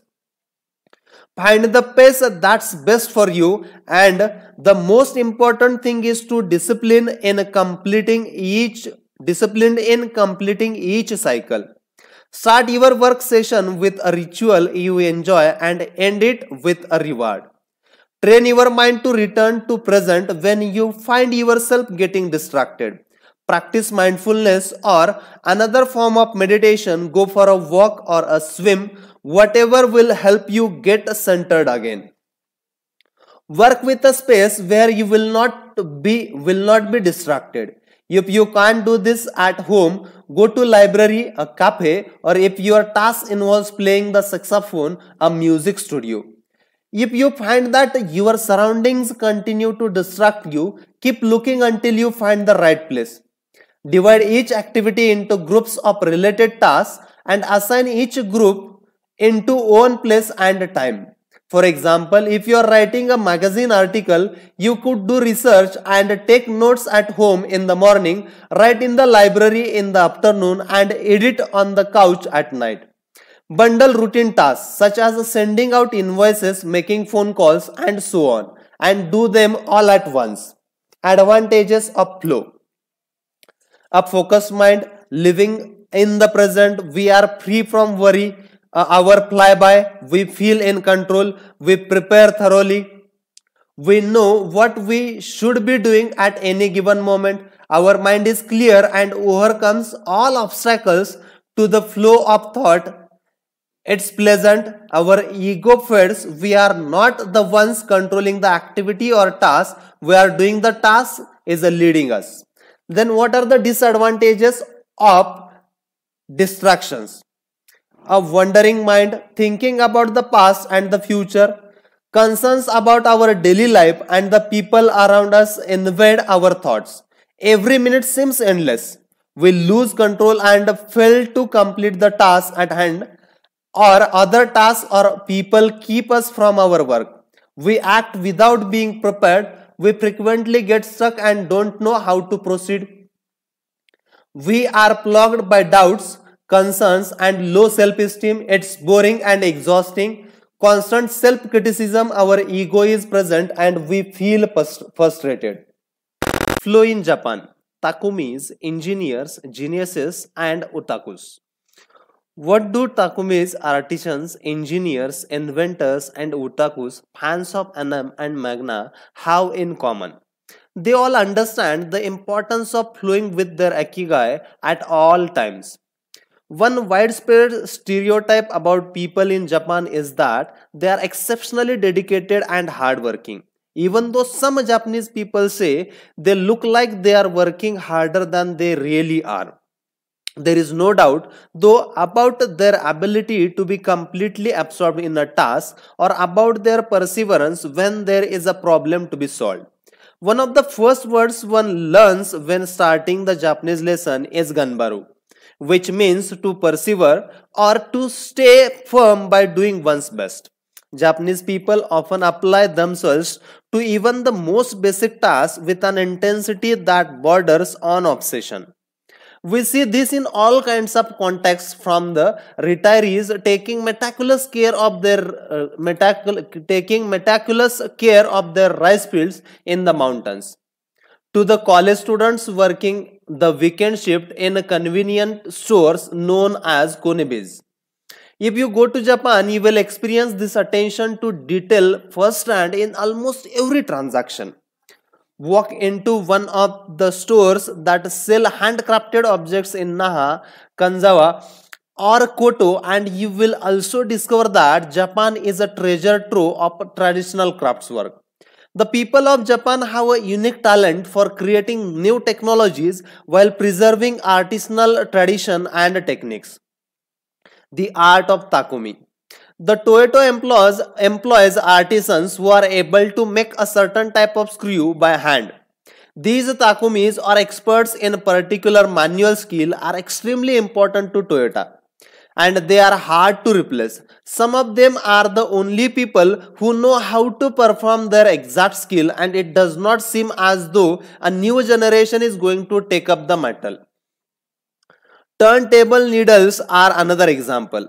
They are produced almost exclusively in Japan, where you can find the last remaining people who knew how to use the machinery required to make these precision needles, and who are trying to pass on their knowledge to their descendants. We met a Takumi on a visit of Kumano, a small town near Hiroshima.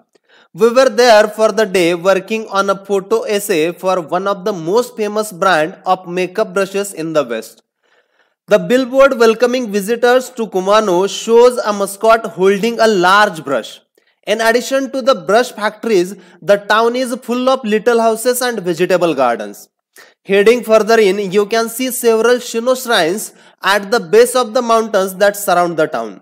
We spent hours taking photos in factories full of people in orderly rows, each doing a single task, such as painting the handles of the brushes or loading boxes of them onto trucks, before we realized we still hadn't seen anyone actually putting bristles into the brush heads. After we asked about this and got the runaround several times, the president of one company agreed to show us how it was done. He led us out of the building and asked us to get into his car. After 5 minutes drive, we parked next to another smaller structure and climbed the stairs. He opened a door and we walked into a small room filled with windows that let in lovely natural light. In the middle of the room was a woman wearing a mask. You could see only her eyes. She was so focused on choosing individual bristles for the brushes, gracefully moving her hands and fingers, using scissors and combs to sort the bristles, that she didn't even notice our presence. Her movements were so quick it was hard to tell what she was doing. The president of the company interrupted her to let her know that we would be taking photos as she worked. We wouldn't see her mouth, but the giant in her eye and the cheerful inflation in her speech let us know she was smiling. She looked happy and proud talking about her work and responsibilities. We had to use extremely fast shutter speed to capture her movements. Her hands danced and flowed in concert with her tools and the bristles she was sorting. The president told us that this Takumi was one of the most important people in the company. Even though she was hidden away in a separate building, every bristle of every brush the company made passed through her hands. Steve Jobs in Japan. Apple co-founder Steve Jobs was a big fan of Japan. Not only did he visit the Sony factories in 1980s and adopt many of their methods when he founded Apple, he was also captivated by the simplicity and quality of Japanese porcelain in Kyoto. It was not, however, an artisan from Kyoto who won Steve Jobs' devotion, but rather a Takumi from Toyama named Ikonoue Shakunaga, who used a technique called Ichu Setoyaki, known by only a few. On a visit to Kyoto, Jobs heard of an exhibition of Shakunaga's work. He immediately understood that there was something special about Shakunaga's porcelain. As a matter of fact, he brought several cups, vases, and plates and went back to the show 3 times that week. Jobs returned to Kyoto several times over the course of his life in search of inspiration and ended up meeting Shakunagas in person. It is said that Jobs had many questions for him, almost all of them about the fabrication process and the type of porcelain he used. Shakunaga explained that he used white porcelain he extracted himself from mountains in the Toyama prefecture, making him the only artist of his ilk familiar with the fabrication process of porcelain objects from their origin in the mountains to their final form as an authentic Takumi. Jobs was so impressed that he considered going to Toyama to see the mountains where Shakunaga got his porcelain, but thought better of it when he heard that it was more than 4 hours by train from Kyoto. In an interview after Jobs' death, Shakunaga said he was very proud that his work had been appreciated by the man who created the iPhone. He added that Jobs' last purchase from him had been a set of 12 teacups. Jobs had asked for something special, a new style. To satisfy this request, Shakunaka made 150 teacups in a process of testing out new ideas. Of these, he closed the 12 best and sent them to the Jobs family. Ever since his first trip to Japan, Jobs was fascinated and inspired by the country's artisan, engineers, especially at Sony, philosophy, especially Zen, and cuisine, especially sushi. Next, sophisticated simplicity. What do Japanese artisans, engineers, Zen philosophy, and cuisines have in common? Simplicity and attention to detail. It is not a lazy simplicity but a sophisticated one that searches out new frontiers, always taking the object, the body and mind or the cuisines to the next level according to one's ikigai. The key is always having a meaningful challenge to overcome in order to maintain the flow. The documentary of Zero Dreams of Sushi gives us another example of Takumi. This time in the kitchen. Its protagonist has been making sushi every day for more than 80 years and owns a small sushi restaurant near the Ginza subway station in Tokyo.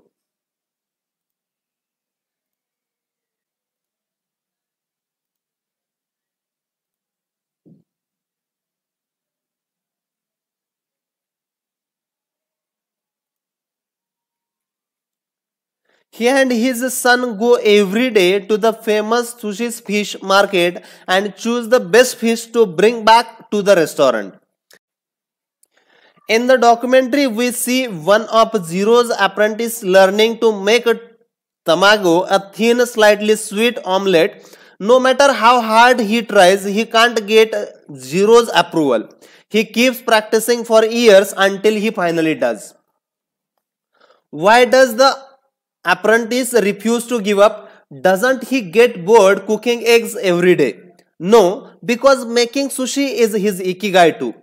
Both Zero and his son are culinary artists. They don't get bored when they cook. They achieve a state of flow. They enjoy themselves completely when they are in the kitchen. That is their happiness, their ikigai. They have learned to take pleasure in their work, to lose their sense of time. Beyond the close relationship between father and son, which helps them keep the challenge going each day, they also work in a quite peaceful environment that allows them to concentrate. Even after receiving a 3-star rating from the Michelin, they never considered opening other locations or expanding the business. They serve just 10 patrons at a time at the bar of their small restaurant. Zero's family isn't looking to make money. Instead, they value good working conditions and creating an environment in which they can flow while making the best sushi in the world. Zero, like Ikio Shakunaka, begins his work at the source. He goes to the fish market to find the best tuna. Shakunaga goes to the mountains to find the best porcelain. When they get down to work, both become one with the object they are creating. This unity with the object they reach in a state of flow takes on a special meaning in Japan, where according to Shintoism, porous trees and objects have a kami, spirit or god within them. When someone, whether an artist, an engineer or a chef, set out to create something, his or her responsibility is to use nature to give it life while respecting that nature at every moment. During this process, the artisan becomes one with the object and flows with it. An iron worker would say the metal has a life of its own, just as someone making ceramic would say that the clay does. The Japanese are skilled at bringing nature and technology together, not man versus nature, but rather a union of two. The purity of Ghibli. There are those who say that the Shinto value of being connected with nature is vanishing. One of the hardest critics of this loss is another artist with a clearly defined ikigai. Hayao Miyazaki, the director of animated films, produced a Studio Ghibli.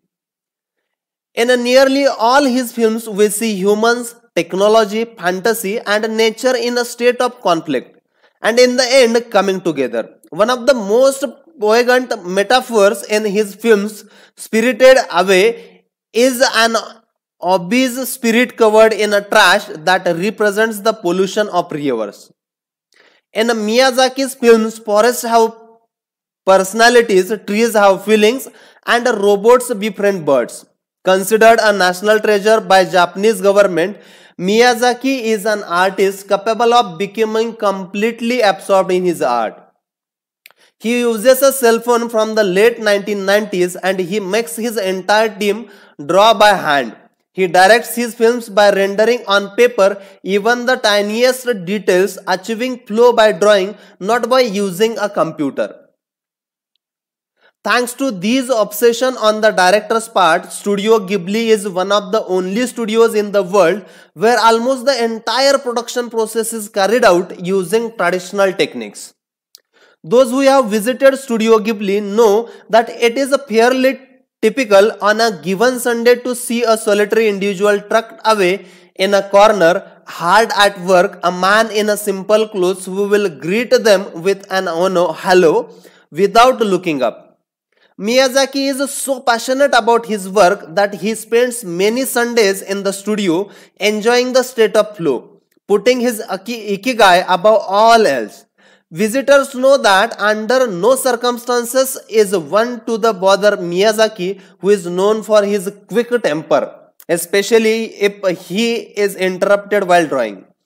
In 2013, Miyazaki announced he was going to retire. To commemorate his retirement, the television station NHK made a documentary showing him in his last days at work.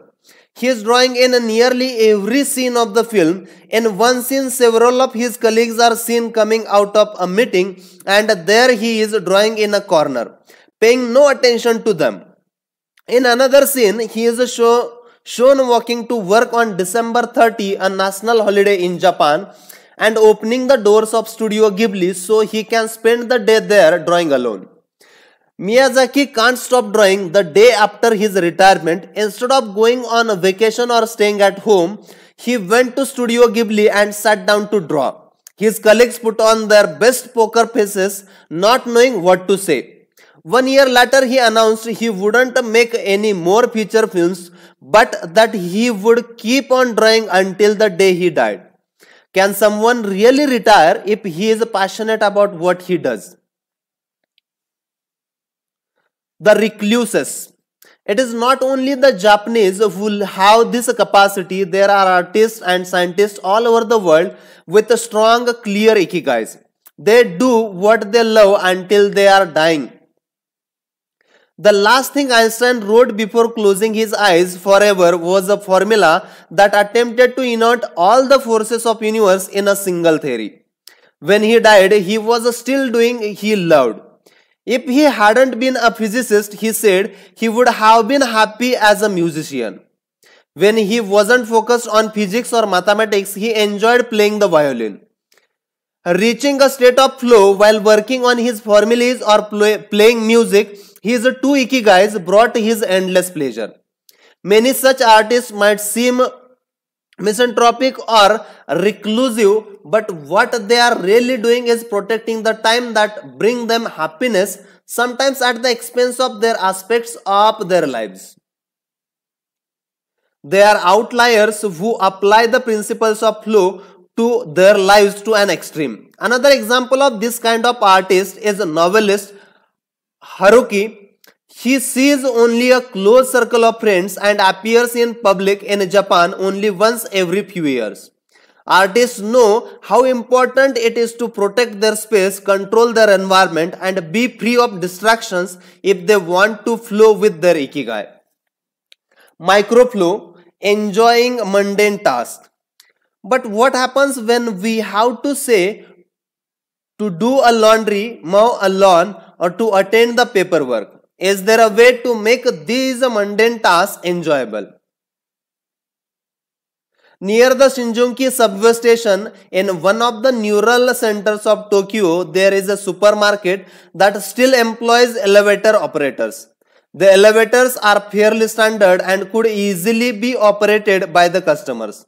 But the store prefers to provide the service of someone holding the door open for you, pushing the button for your floor, and bowing as you exit.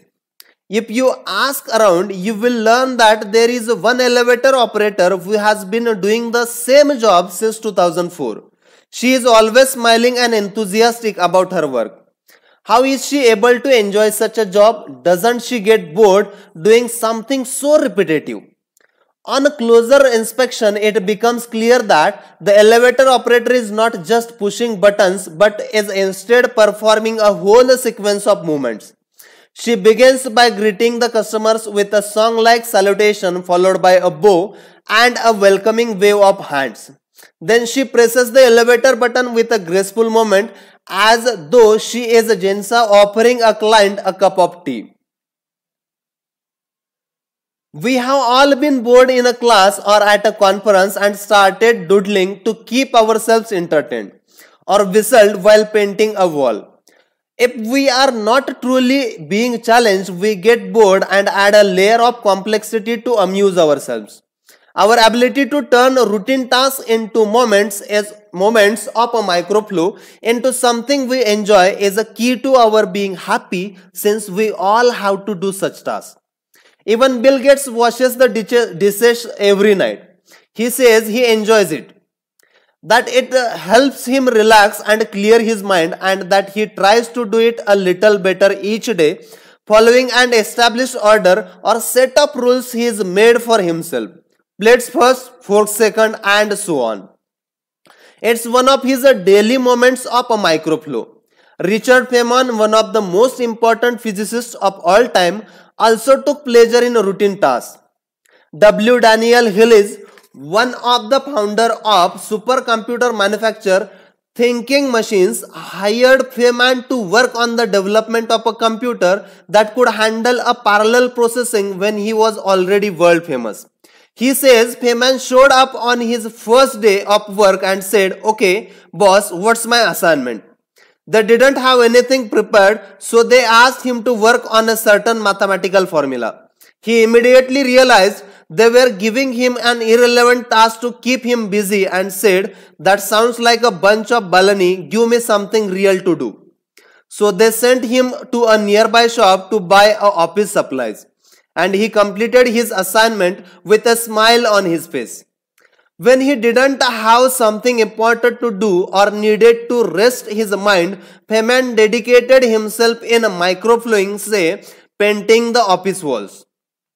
Weeks later, after visiting the Thinking Machines offices, a group of investors declared, "You have a Nobel laureate in there painting walls and soldering circuits." Instant vacations, getting there through meditation. Training the mind can get us to a place of flow more quickly. Meditation is one way to exercise our mental muscles. There are many types of meditations, but they all have the same objective: calming the mind, observing our thoughts and emotions, and centering our focus on a single object. The basic practice involves sitting with a straight back and focusing on your breath. Anyone can do it, and you feel a difference after just one session. By fixing your attention on the air moving in and out of your nose, you can slow the torrent of thoughts and clear your mental horizons. The Archer's Secret. The winner of the 1988 Olympic gold medal for archery was a 17-year-old woman from South Korea. When asked how she prepared, she replied that the most important part of her training was meditating for 2 hours each day. If we want to get better at reaching a state of flow, if we want to get better at reaching a state of flow, meditation is an excellent antidote to our smartphones and their notifications constantly clamoring for our attention. One of the most common mistakes among people starting to meditate is worrying about doing it right, achieving absolute mental silence, or reaching the nirvana. The most important thing is to focus on the journey. Since the mind is a constant swirl of thoughts, ideas, and emotions, slowing down the life centrifuge even for just a few seconds can help us feel more rested and leave us with a sense of clarity. In fact, one of the things we learn in the practice of meditation is not to worry about anything that flits across our mental screen. The idea of killing our boss might flash into our mind, but we simply label it as a thought and let it pass like a cloud, without judging or rejecting it. It is only a thought, one of the 60,000 we have every day, according to some experts. Meditation generates alpha and theta brain waves. For those experienced in a meditation, these waves appears right away, while it might take a half hour for a beginner or experience them. These relaxing brain waves are the ones that are activated right before we fall asleep, as we lie in the sun, or right after taking a hot bath. We all carry a spa with us everywhere we go. It's just a matter of knowing how to get in, something anyone can do with a bit of practice. Humans are ritualistic beings. Life is inherently ritualistic. We could argue that humans naturally follow rituals that keep us busy. In some modern cultures, we have been forced out of our ritualistic lives to pursue goal after goal in order to be seen as successful. But throughout history, humans have always been busy. We were hunting, cooking, farming, exploring, and raising families, activities that were structured as rituals to keep us busy throughout our days. But in an unusual way, rituals still permeate daily life and business practices in modern Japan. The main religions in Japan, Confucianism, Buddhism, and Shintoism, are all ones in which the rituals are more important than absolute rules.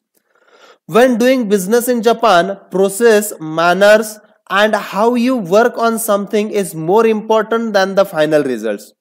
Whether this is good or bad for the economy is beyond the scope of this book. What is indisputable, though, is that finding flow in a ritualistic workplace is much easier than in one in which we are continually stressed out trying to achieve unclear goals set by our bosses. Rituals give us clear rules and objectives, which helps us enter a state of flow. When we have only a big goal in front of us, we might feel lost or overwhelmed by it. Rituals help us by giving us the process, the substance on the path of achieving a goal. When confronted with a big goal, try to break it down into parts and then attack each part one by one. Focus on enjoying every daily rituals, using them as tools to enter a state of flow. Don't worry about the outcome. It will come naturally. Happiness is in the doing, not in the result. As a rule of thumb, remind yourself rituals over goals. The happiest people are not the ones who achieve the most. They are the ones who spend more time than others in a state of flow. Using flow to find your Ikigai. After reading this chapter, you should have a better idea of which activities in your life make you. Write all of them on a piece of paper, then ask yourself these questions. What do the activities that drive you to flow have in common? Why do those activities drive you to flow? For example, are all the activities you most like doing ones that you practice alone or with other people? Do you flow more when doing things that require you to move your body or just to think? In the answers to these questions, you might find the underlying Ikigai that drives your life. If you don't, then keep searching by going deeper into what you like, by spending more of your time in the activities that make you flow. Also try new things that are not on the list of what makes you flow, but that are similar and that are curious about. For example, if photography is something that drives you into flow, you could also try painting. You might even like it more. Or if you love snowboarding and have never tried surfing, Flow is mysterious. It is like a muscle. The more you train it, the more you will flow and the closer you will be to your Ikigai. Let's get ahead with the next chapter entitled as Masters of Longevity. Words of wisdom from the longest living people in the world.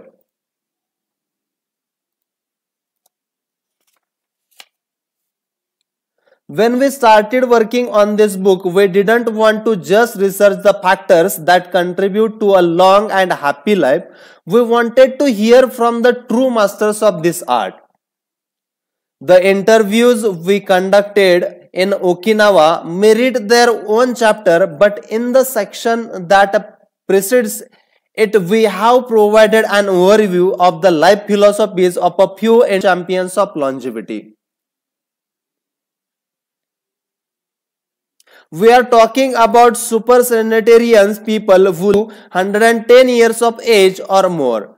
The term was coined in 1970 by a Norris, editor of the Guinness Book of World Records.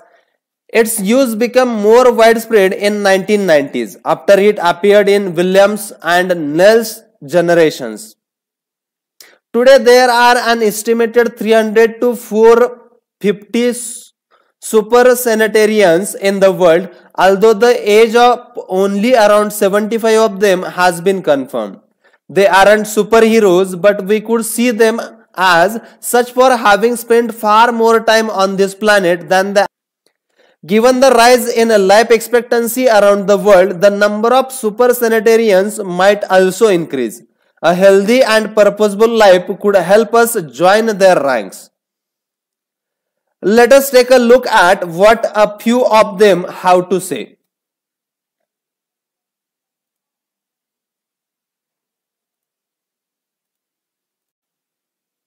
Misao Okawa, eat and sleep and you will live a long time. You have to learn to relax.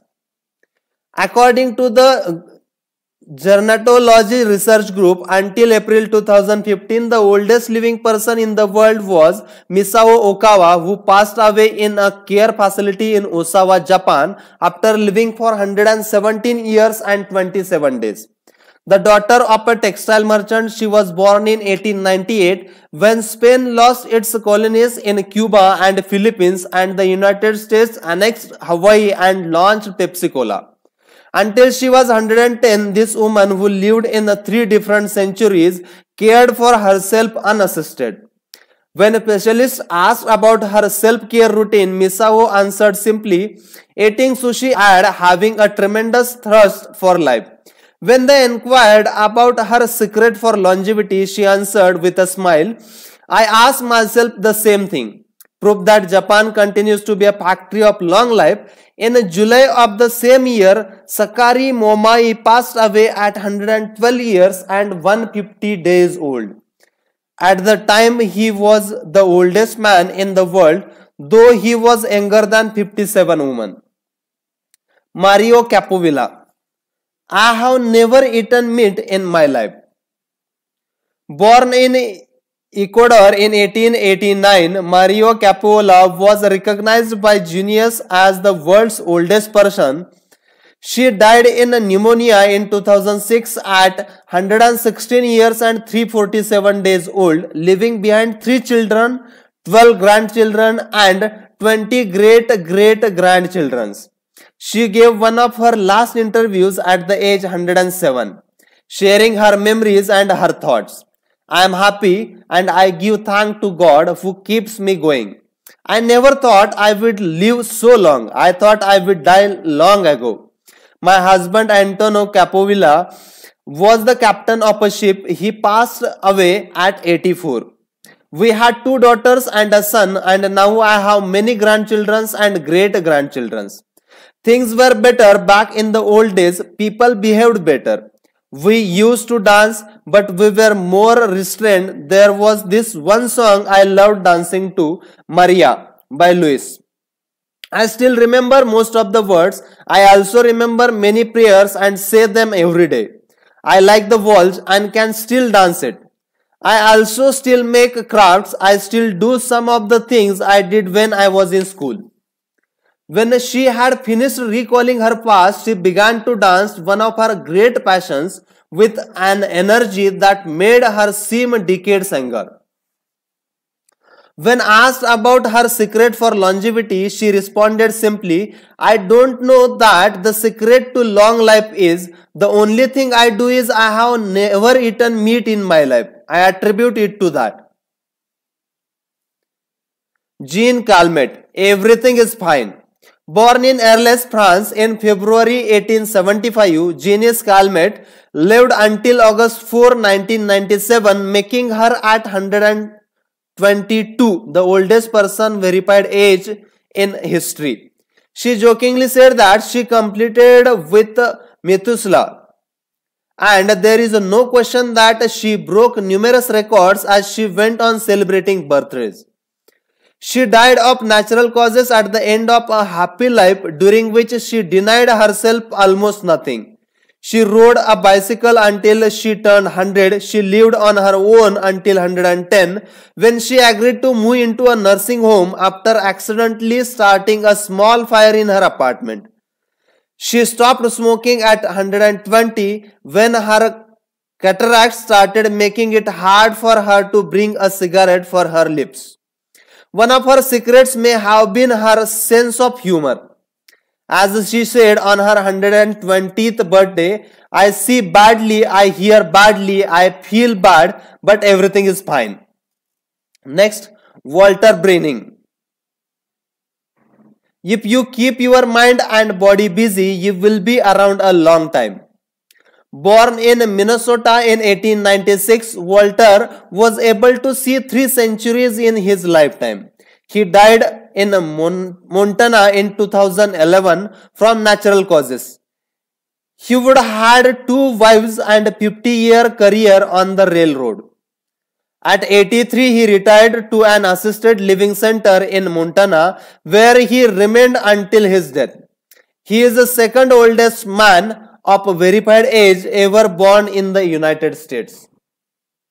He gave many interviews in his final years, insisting that his longevity stemmed from, among other things, his habit of eating only 2 meals per day and working for as many hours as he could. Your mind and your body you keep both busy, he said on his 112th birthday. You will be here a long time. Back then he was still exercising every day. Among Walter's other secrets, he had a habit of helping others and he wasn't afraid of dying. As he declared in a 2010 interview with the Associated Press, we are all going to die. Some people are scared of dying. Never be afraid to die because you are born to die. Before passing away in 2011, he said to have told a pastor that he would made a deal with God. If he wasn't going to get better, it was time to go.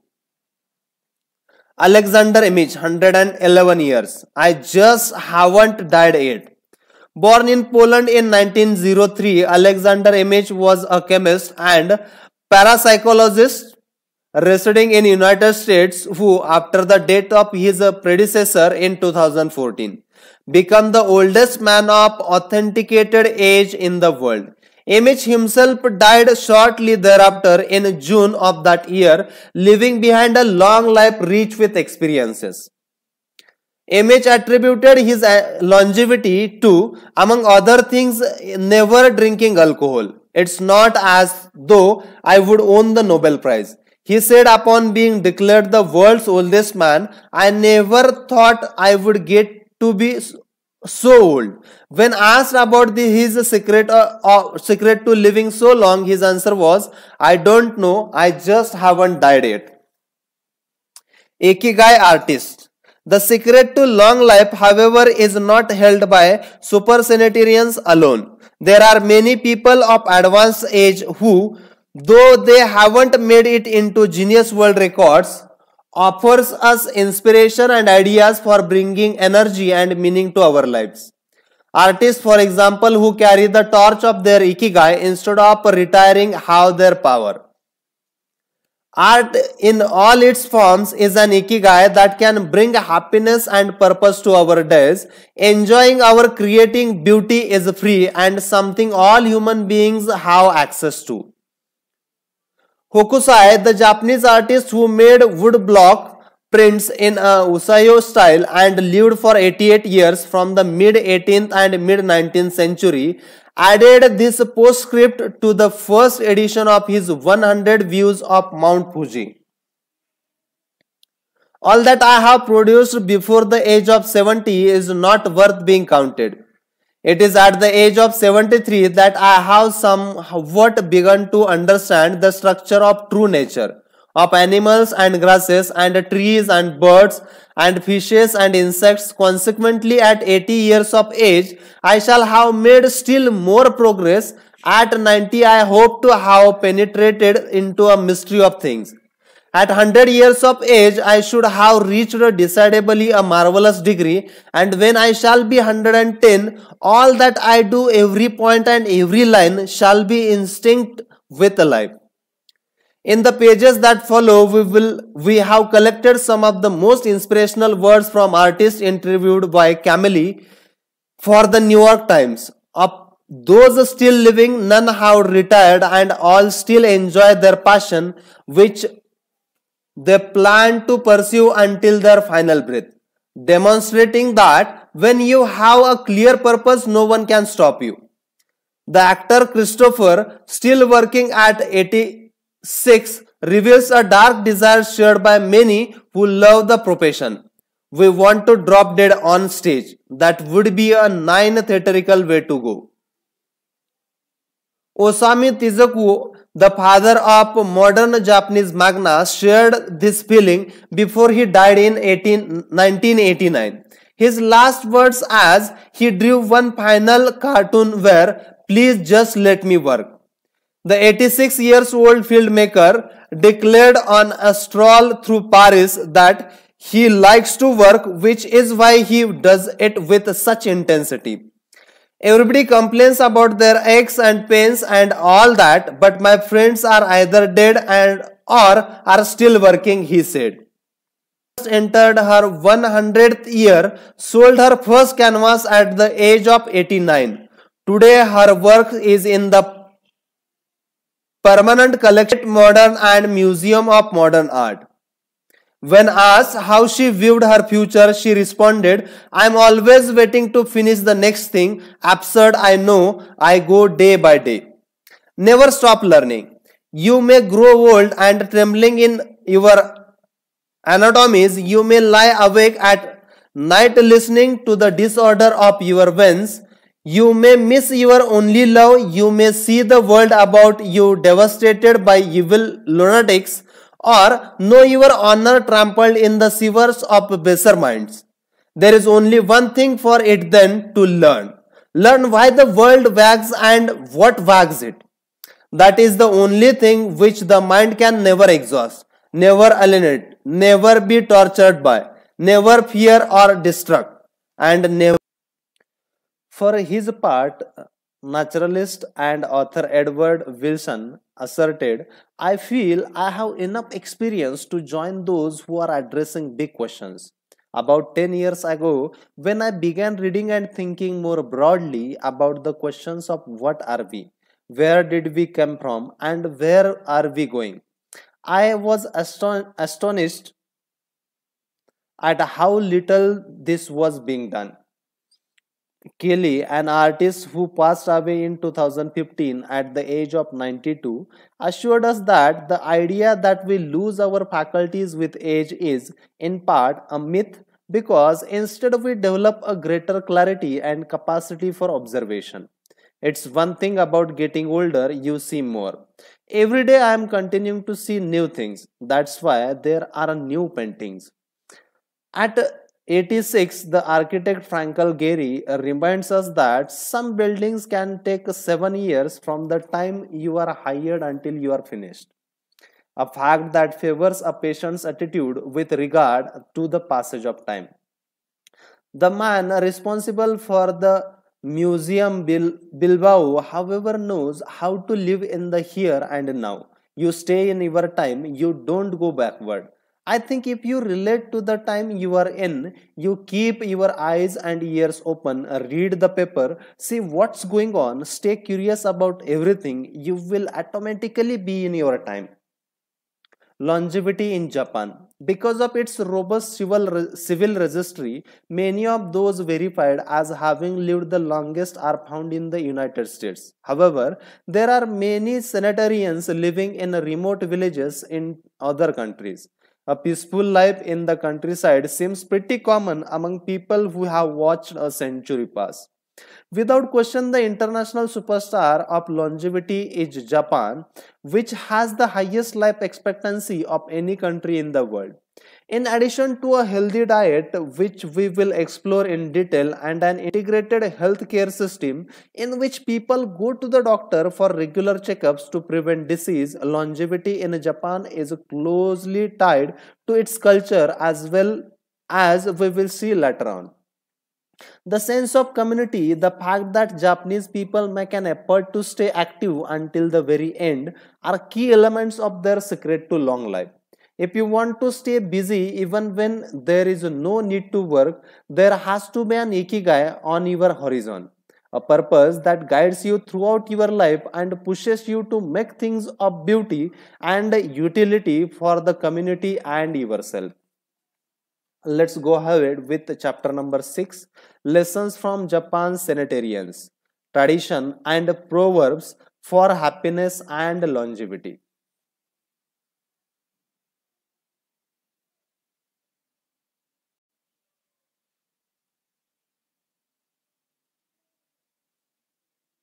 To get to Ojimi, we had to fly nearly 3 hours from Tokyo to Naha, the capital of Okinawa. Several months earlier, we had contacted the town council of a place known as the Village of Longevity to explain the purpose of our trip and our intention to interview the oldest members of the community. After numerous conversations, we finally got the help we are looking for and were able to rent a house just outside the town. 1 year after starting this project, we found ourselves on the doorstep of some of the longest living people in the world. We realized right away that time seems to have stopped there, as though the entire town were living in an endless here and now. Arriving in Ojimi. After 2 hours on the road from Naha, we are finally able to stop worrying about the traffic. To our left are the sea and an empty stretch of beach. To our right, the mountains jungle of Okinawa's forest. Once Route 58 passes Nago, where Orion beer, the pride of Okinawa, is made. It skirts to the coast until it reaches Ojimi. Every now and then, a few little houses and stores crop up in the narrow stretch of land between the road and the base of the mountain. We pass small clusters of houses scratched here and there as we enter the municipality of Ojimi. But the town doesn't really seem to have a center. Our GPS finally guides us to our center for support and promotion of well-being, housed in an unattractive cinder block building right off the highway. We go in through the back door where a man named Tiara is waiting for us. Beside him is a pretty, cheerful woman who introduces herself as Yuki. Two other women immediately get up from the desk and show us the conference room. They serve us each a cup of green tea and a few shikuwasa, a small citrus fruit that packs a big nutritional punch, as we will see later on. Tyra sits down across from us in his formal suit and opens up a large planner and a three-ring binder. Yuki sits next to him. The binder contains a list of all the town's residents organized by age and club or moi. Tyra points out that these groups of people who help one another are characteristics of. From the top of one of Ojimi's mountains, we are able to look down over the whole town. Almost everything is the green of the Yenbaru jungle, making us wonder where the nearly 3,200 residents are hiding. We can see a few houses, but they are scattered in a little clusters near the sea or in small valleys accessible by side roads. Communal life. We are invited to eat one of Ojimi's few restaurants, but when we arrive, the only 3 tables are already reserved. Don't worry, we will go to the Jerome instead. It never fills up, says Yuki, walking back to her car. She is still driving at the age 88 and takes great pride in that. Her co-pilot is 99 and has also decided to spend the day with us. We have to drive fast to keep up with them on a highway that is sometimes more dirt than asphalt. Finally, reaching the other end of the jungle, we can at last sit down to eat. I don't really go to the restaurants, Yuki says as we take our seats. Almost everything I eat comes from my vegetable garden, and I buy my fish from Tanaka, who has been my friend forever. The restaurant is right by the sea and seems like something from the planet Tatooine from Star Wars. The menu boasts in a large letters that it serves slow food prepared with organic vegetables grown in the town. But really, Yuki continues, food is the least important thing. She is extroverted and rather pretty. She likes to talk about her role as the director of several associations run by the local government. Food won't help you live longer, she says, bringing to her lips a bit of the diminutive confection that followed our meal. The secret is smiling and having a good time. There are no bars and only a few restaurants in Ojimi, but those who live there enjoy a rich social life that revolves around community centers. The town is divided into 17 neighborhoods, and each one has a president and several people in charge of things like culture, festivals, social activities, and longevity. The residents pay close attention to this last category. We are invited to the community centers of one of the 17 neighborhoods. It is an old building right next to one of the mountains of jungle, home to Bunagaya and the town's iconic sprites. The Bungaya spirits of the jungle. Bungaya are magical creatures that inhabit the jungle near Ojimi and its surrounding towns. They manifest as children with the long red hair and like to hide in the jungle, banyan trees, and go fishing on the beach. Many of the Okinawa stories and fables are about Bungaya sprites. They are mischievous, playful, and unpredictable. Locals say that the Bungaya love the mountains, rivers, sea, trees, earth, wind, and animals, and that if you want to befriend them, you have to show respect for the nature. The birthday party. When we arrive at the neighborhood's community center, we are greeted by a group of about 20 people who proudly proclaim the youngest among us is 83.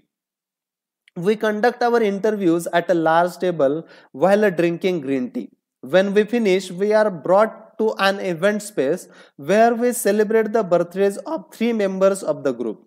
One woman is turning 99, another 94, and one young man has just reached 89. We sing a few songs popular in the village and finish up with happy birthday in English. The woman turning 99 blows out the candles and thanks everyone for coming to her party. We ate homemade shikuwasa cake and end up dancing and celebrating as though it were the birthday of a 20 something. It's the first party, but not the last, that we will attend during our week in the village. We will also do karaoke with a group of seniors who sing better than we do, and attend a traditional festival with the local bands, dancers, and food stands at the foot of a mountain. Celebrate each day together. Celebration seems to be an essential part of a life in Ojimi. We are invited to watch a game of gate ball, one of the most popular sports among the Okinawa's older residents. It involves hitting a ball with a mallet-like stick. It is a low-impact sport that can be played anywhere and is a good excuse to move around and have fun as a group. The residents hold local competitions and there is no age limit for participants. We participate in the weekly game and lose to a woman who recently turned 104. Everyone cheers and the defeated look on our faces elects laughter. In addition to playing and celebrating as a community, spirituality is also essential to the happiness of village residents. The gods of Okinawa. The main religion of Okinawa is known as Raiku Shinto. Raiku is the original name of the Okinawa's archipelago, and Shinto means the path of the gods. Raiku Shinto combines elements of Chinese Taoism, Confucianism, Buddhism, and Shintoism with shamanistic and animistic elements. According to this ancient faith, the world is populated by an infinite lives. Spirits of home, of the forest, of the trees, of the mountains. It is important to appease these spirits through rituals and festivals and by consecrating sacred grounds. Okinawa is full of sacred jungles and forests where many of the two main kinds of temples are found, the Utaki and the Uganaju. We visited the Uganaju or small open air temples adorned with incense and coins next to waterfall in Ojimi. The Utoki is a collection of to pray and where supposedly spirits gather. In Okinawa's religious practice, women are considered spiritually superior to men, whereas the opposite is true of traditional Shintoism in the rest of Japan. Yuta are women chosen to mediums by their communities to make contact with the spirit's realm through traditional rites. Ancestor worship is another important feature of spiritual practice in Okinawa and in Japan in general. The home of each generation's ashram usually contains a Butsudan, a smaller altar used to pray for and make offerings to the family's ancestors. Mabuai. Every person has an essence or Mabuai. This Mabuai is our spirit and the source of our life force. It is immortal and makes us who we are. Sometimes the Mabuai of someone who has died is trapped in the body of living person. This situation requires a separation ritual to free the Mabuai of the deceased. It often happens when a person dies suddenly, especially at a young age, and his or her Mabuai does not want to move on the realm of the dead. The Mabuai can also be passed from person to person by physical contact. A grandmother who leaves her granddaughter a ring transfers a part of her Mabuai to her. Photographs can also be a medium for passing Mabuai among people. The older, the stronger. Looking back, our days in Ojimi were intense but relaxed, sort of like the lifestyle of the locals who always seems to be busy with important tasks but who, upon closer inspection, did everything. They were always pursuing their ikigai, but they were never in a rush. Not only did they seem to happily busy, but also we noticed that they followed the other principles of happiness that Washington stated 200 years ago. The grand essentials to happiness in this life are something to do, something to love, and something to hope for. Went to buy gifts at a small market at the edge of the town. The only thing sold there are local vegetables, green tea, and a shikuwasa juice, along with the bottles of water from a spring hidden in the Yanbaru forest, bearing labels that read longevity water. We bought ourselves some of these longevity water and drank it in the parking lot, looking out over the sea and hoping that the little bottles that promised a magic elixir would bring us health and long life and would help find our own ikigai. Then we took a photo with a statue of Bungayas and walked up to it one last time to read the inscriptions. A declaration from the town where people live longest. When I come to see you at 90, Send me away to wait until I am 100. The older, the stronger. Let us not depend too much on our children as we age. If you seek long life and health, you are welcome in our village, where you will be blessed by nature, and together we will discover the secrets of longevity. April 23, 1993, Ojimi Federation of Senior Citizens Club. The interviews. Over the course of a week, we conducted a total of 100 interviews asking the eldest members of the community about their life philosophy, their ikigai, and the secrets to longevity. We filmed these conversations with two cameras for use in a little documentary and chose a few especially meaningful and inspiring statements to include in this section of the book. First one, don't worry. The secret to a long life is not to worry and to keep your heart young. Don't let it grow old. Open your heart to people with a nice smile on your face. If you smile and open your heart, your grandchildren and everyone else will want to see you. The best way to avoid anxiety is to go out in the street and say hello to people. I do it every day. I go out there and say hello and see you later. Then I go home and care for my vegetable garden. In the afternoon, I spend time with friends.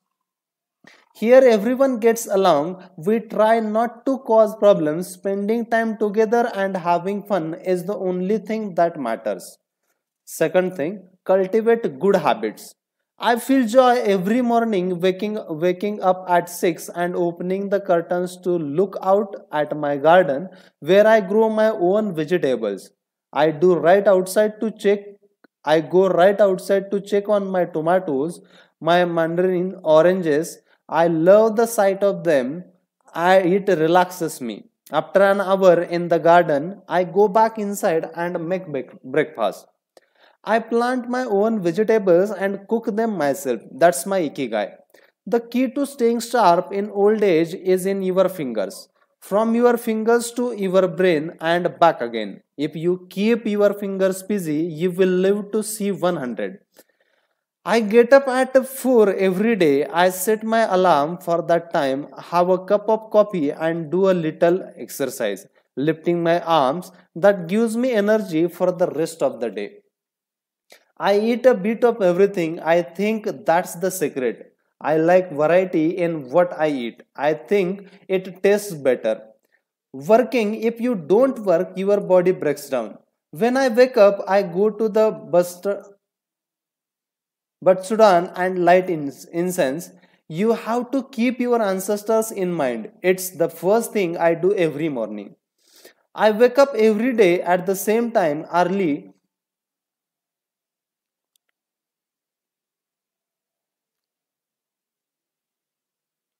I wake up every day at same time early and spend the morning in my vegetable garden. I go dancing with my friends once a week. I do exercise every day and every morning I go for a little walk. I never forget to do my tesu exercise when I get up. Eating vegetables, it helps you live longer.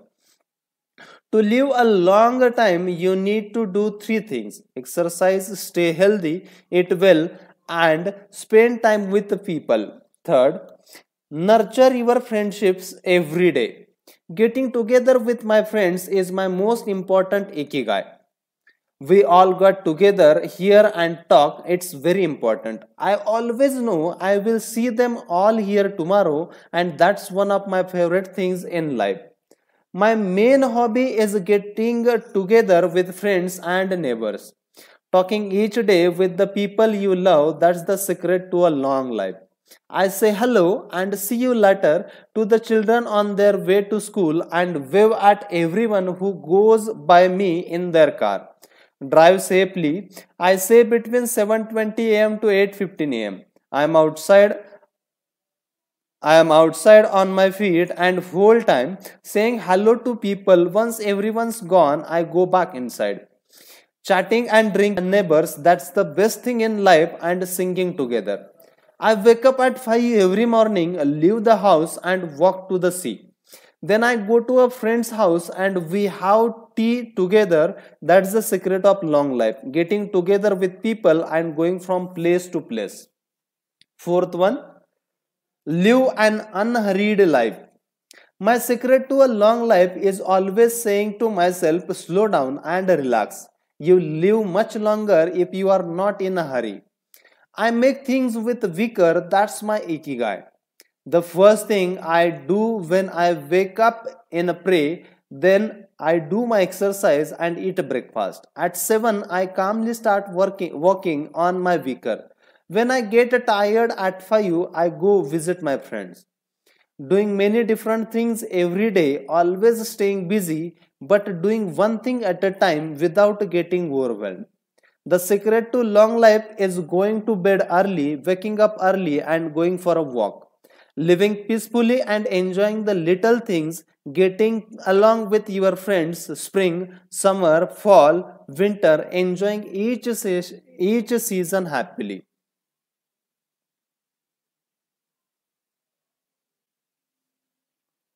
Fifth one, be optimistic. Every day I say to myself, today will be full of health and energy, live it to the fullest. I am 98 but consider myself young. I still have so much to do. Laughter is the most important thing. I laugh wherever I go. I'm going to live to be 100. Of course I am. It's a huge motivation for me. Dancing and singing with your grandchildren is the best thing in life. I feel very fortunate to have been born here. I give thanks for it every day. The most important thing in Ujimi in life is to keep smiling. I do volunteer work to give back to the village a bit of what it has given to me. For example, I use my car to help friends get to the hospital. There is no secret to it. The trick is just to live. Keys to the Ujimi's lifestyle. 100% of the people we interviewed keep a vegetable garden, and most of them also have fields of tea, mangoes, and shikuwasa, and so on. All belong to the same form of neighborhood association where they feel cared for as though by family. They celebrate all the time, even little things. Music, songs, and dance are essential parts of their daily life. They have an important purpose in life or several. They have an ikigai, but they don't take it too seriously. They are relaxed and enjoy all that they do. They are very proud of their traditions and local culture. They are passionate about everything they do, however insignificant it might seem. Locals have a strong sense of humor, recognizing the connection between people. They help each other with everything from work in the fields, harvesting sugar cane or planting rice, to building houses and municipal projects. Our friend Miyagi, who ate dinner with us on our last night in town, told us that he was building a new home with the help of all his friends and that we could stay there the next time we were in Ojimi. They are always busy, but they occupy themselves with tasks that allow them to relax. We didn't see a single old grandpa sitting on a bench doing nothing. They are always coming and going to sing a karaoke, visit with the neighbors, or play a game of gate ball. Let us get ahead with chapter number 7, the Ikigai diet. What the world's longest living people eat and drink. According to World Health Organization, Japan has the highest life expectancy in the world. 85 years for men and 87.3 years for women. Moreover, it has the highest ratio of centenarians in the world, more than 520 for every million people as of September 2016. The above graphic, which compares life expectancy in Japan, its province, Okinawa, Sweden, and United States, shows that while life expectancy in Japan is high overall, Okinawa exceeds the national average. Okinawa is one of the areas in Japan that were most affected by World War II. As a result, not only of conflicts on the battlefields, but also the hunger and the lack of resources once the war ended. The average life expectancy was not very high during 1940s and 1950s. As Okinawas recovered from the destruction, however, they came to be some of the country's longest living citizens. What a secret to long life do the Japanese hold? What is it about Okinawa that makes it the best of the best in terms of life expectancy? Experts point out that, for one thing, Okinawa is the only province in Japan without trains. Its residents have to walk or cycle when not driving. It is also the only province that has managed to follow the Japanese government's recommendations of eating less than 10 grams of salt per day. Okinawa's miracle diet. The mortality rate from cardiovascular disease in Okinawa is the lowest in Japan, and diet almost certainly has a lot to do with this.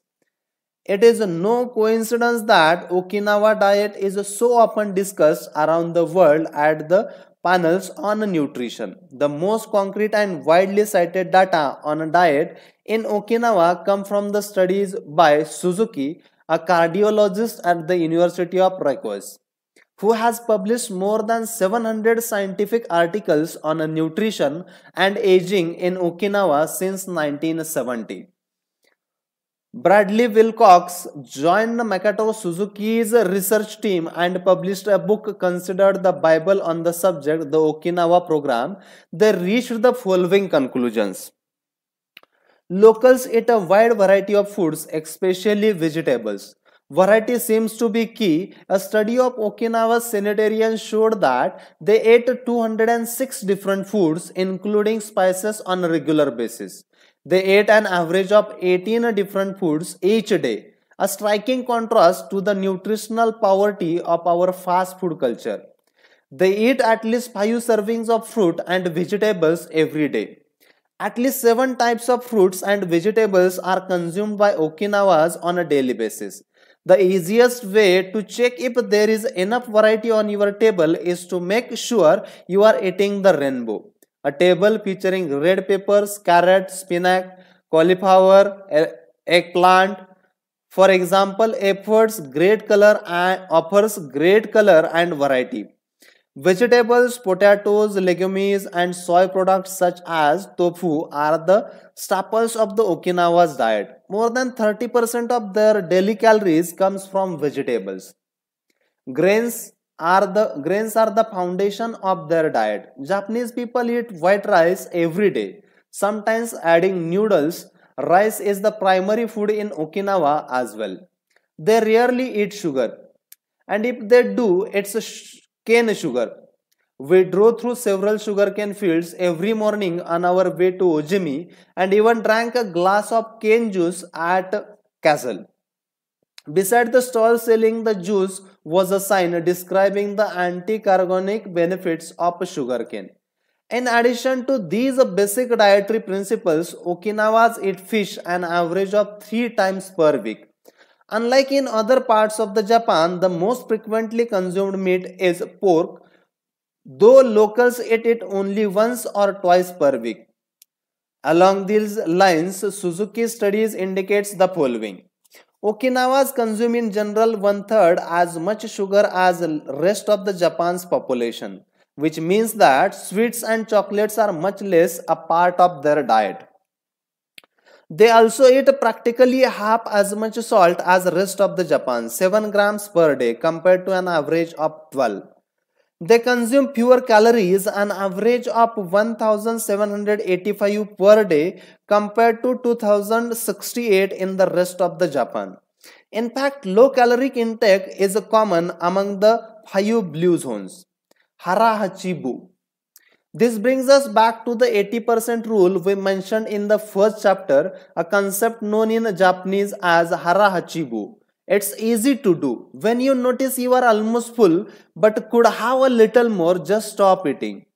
One easy way to start applying the concept of Hara Hachibu is to skip a dessert or to reduce portion size.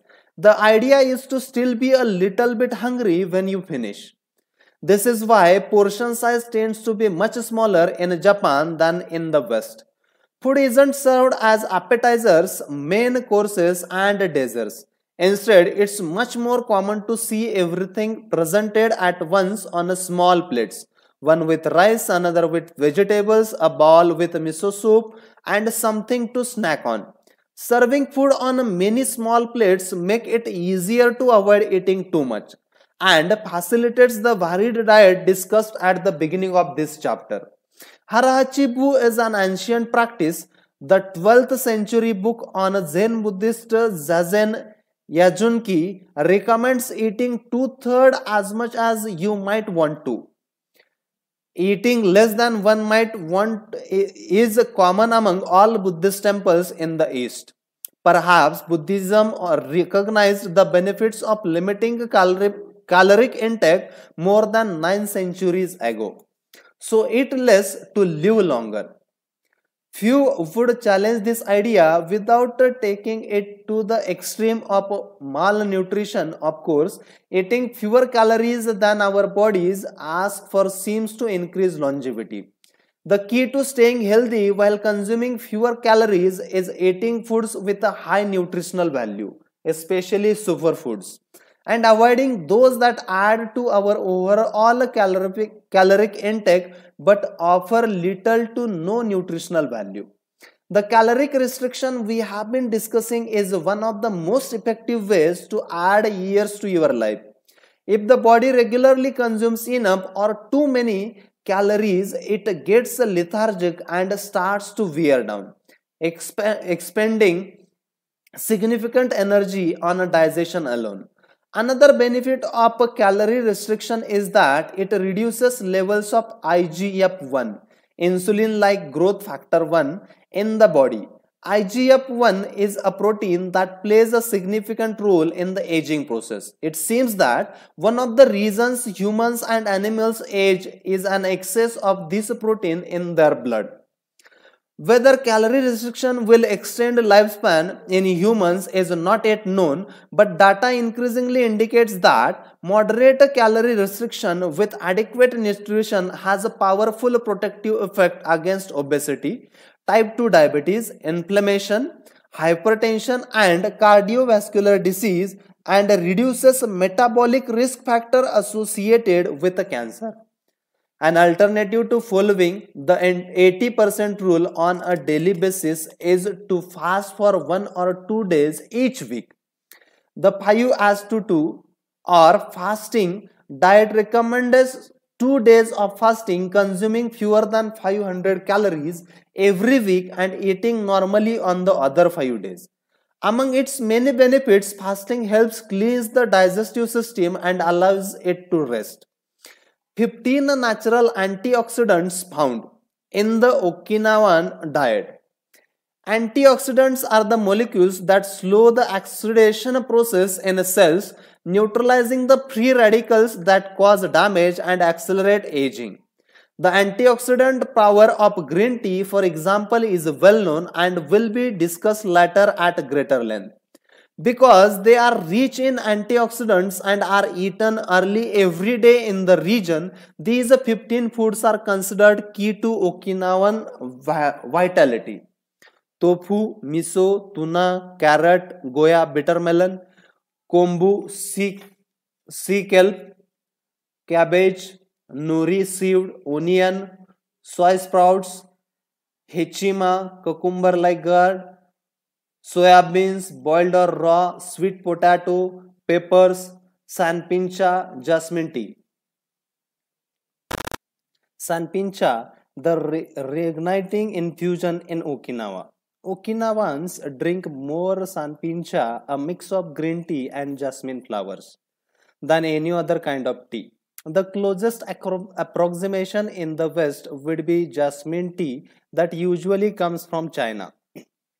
A 1988 study conducted by Sho at the Okinawa Institute of Science and Technology indicates that jasmine tea reduces blood cholesterol levels. Sanpincha can found in many different forms in Okinawa and is even available in vending machines. In addition to all the antioxidant benefits of green tea, it boosts the benefits of jasmine, which include reducing the risk of heart attack, strengthening the immune system, helping relieve stress, lowering cholesterol. Okinawans drink an average of 3 cups of sanpin cha every day. It might be hard to find exactly the same blend in the West, but we can drink jasmine tea or even a high quality green tea instead. The secret of green tea. Green tea has been credited for centuries with significant medical properties. Recent studies have confirmed its many benefits and have attested to the importance of this ancient plant in the longevity of those who drink it often. Originally from China, where it has been consumed for millennia, green tea didn't make its way to the rest of the world until just a few centuries ago.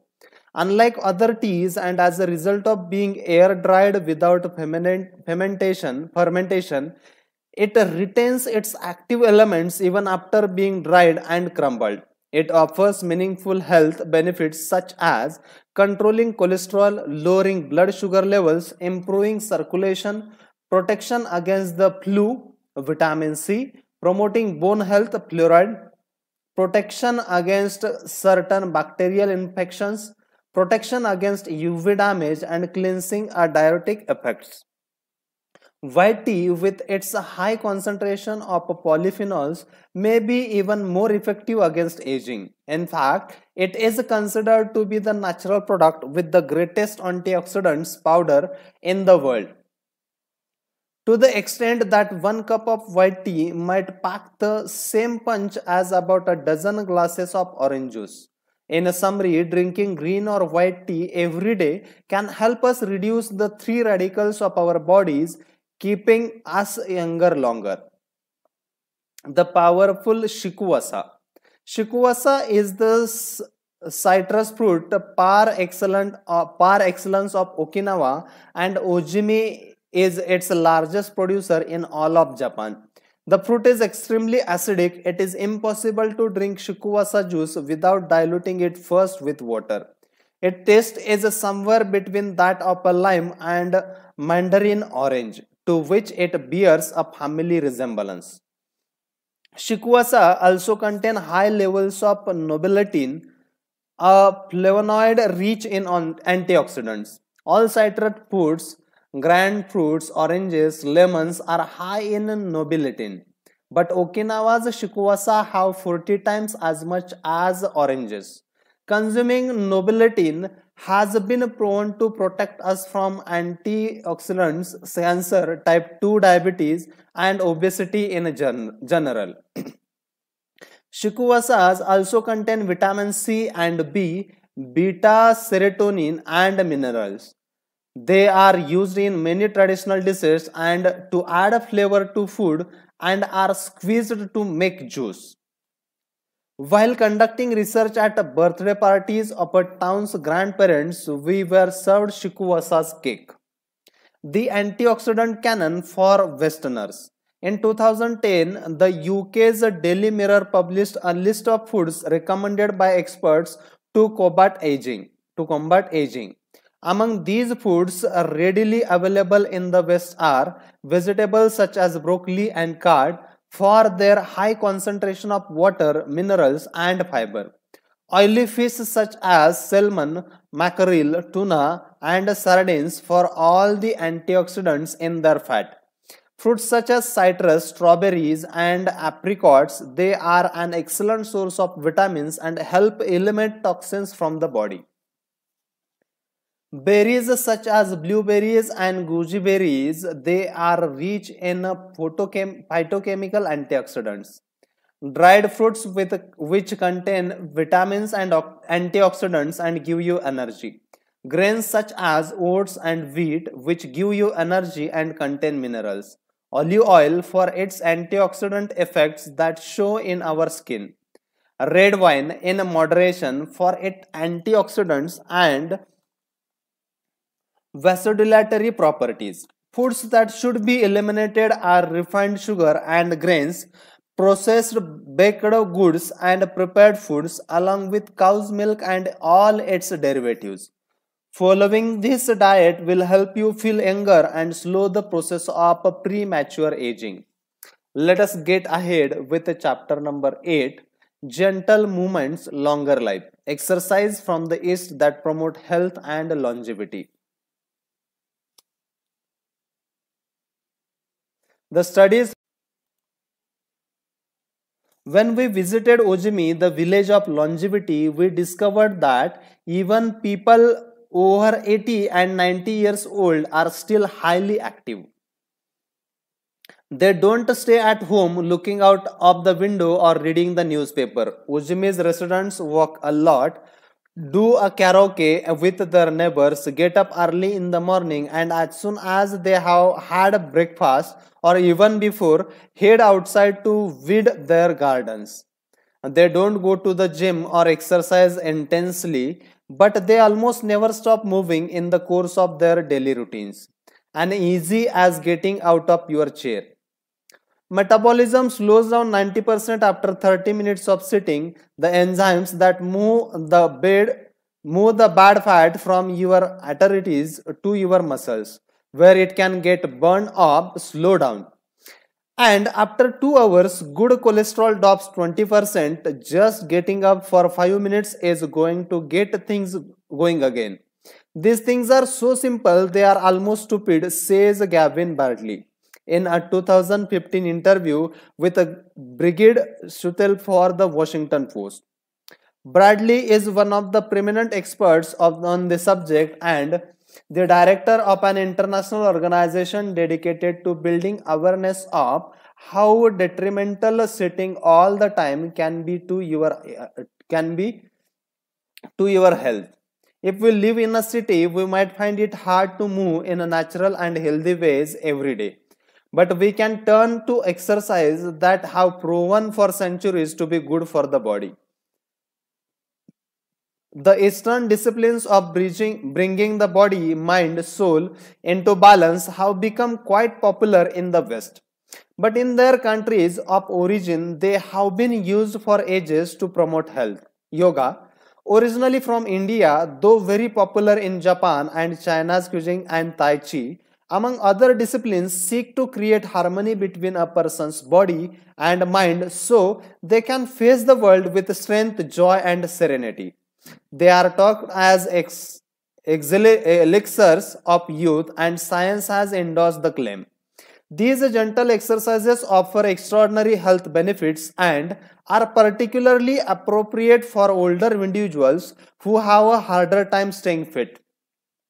Tai Chi has been shown, among other things, to slow the development of osteoporosis and Parkinson's disease, to increase circulation, and to improve muscle tone and flexibility. Its emotional benefits are just as important. It is a great shield against stress and depression. You don't need to go to the gym for an hour every day or run marathons. As Japanese centenarians show us, all you need to do add movements to your day. Practicing any of these Eastern disciplines on a regular basis is a great way to do so. An added benefit is that they all have well-defined steps, and as we saw in chapter number 4, disciplines with clear rules are good for flow. If you don't like any of these disciplines, feel free to choose a practice that you love and that make you move. In the following pages, we will take a look at some of the practices that promote health and longevity. But first, a little appetizer, a singularly Japanese exercise for starting your day. A radio taiso. This morning warm-up has been around since before World War II. The radio part of its name is from when the instructions for each exercise were transmitted over the radio. But today, people usually do these movements while tuned to a television channel or internet video demonstrating the steps. One of the main purposes of doing radio taiso is to promote a spirit of unity among participants. The exercises are always done in groups, usually in schools before the start of classes and in businesses before the workday begins. Statistics shows that 30% of Japanese practices radio taiso for a few minutes every morning, but radio taiso is one of the things that almost everyone we interviewed in Ojimis had in common. Even the residents of nursing home where we visited dedicated at least 5 minutes every day to it, though some did the exercises from their wheelchairs. We joined them on their daily practice and we felt refreshed for the rest of the day. When these exercises are done in a group, it is usually on a sports field or in a large reception hall and typically involves some kind of loudspeaker.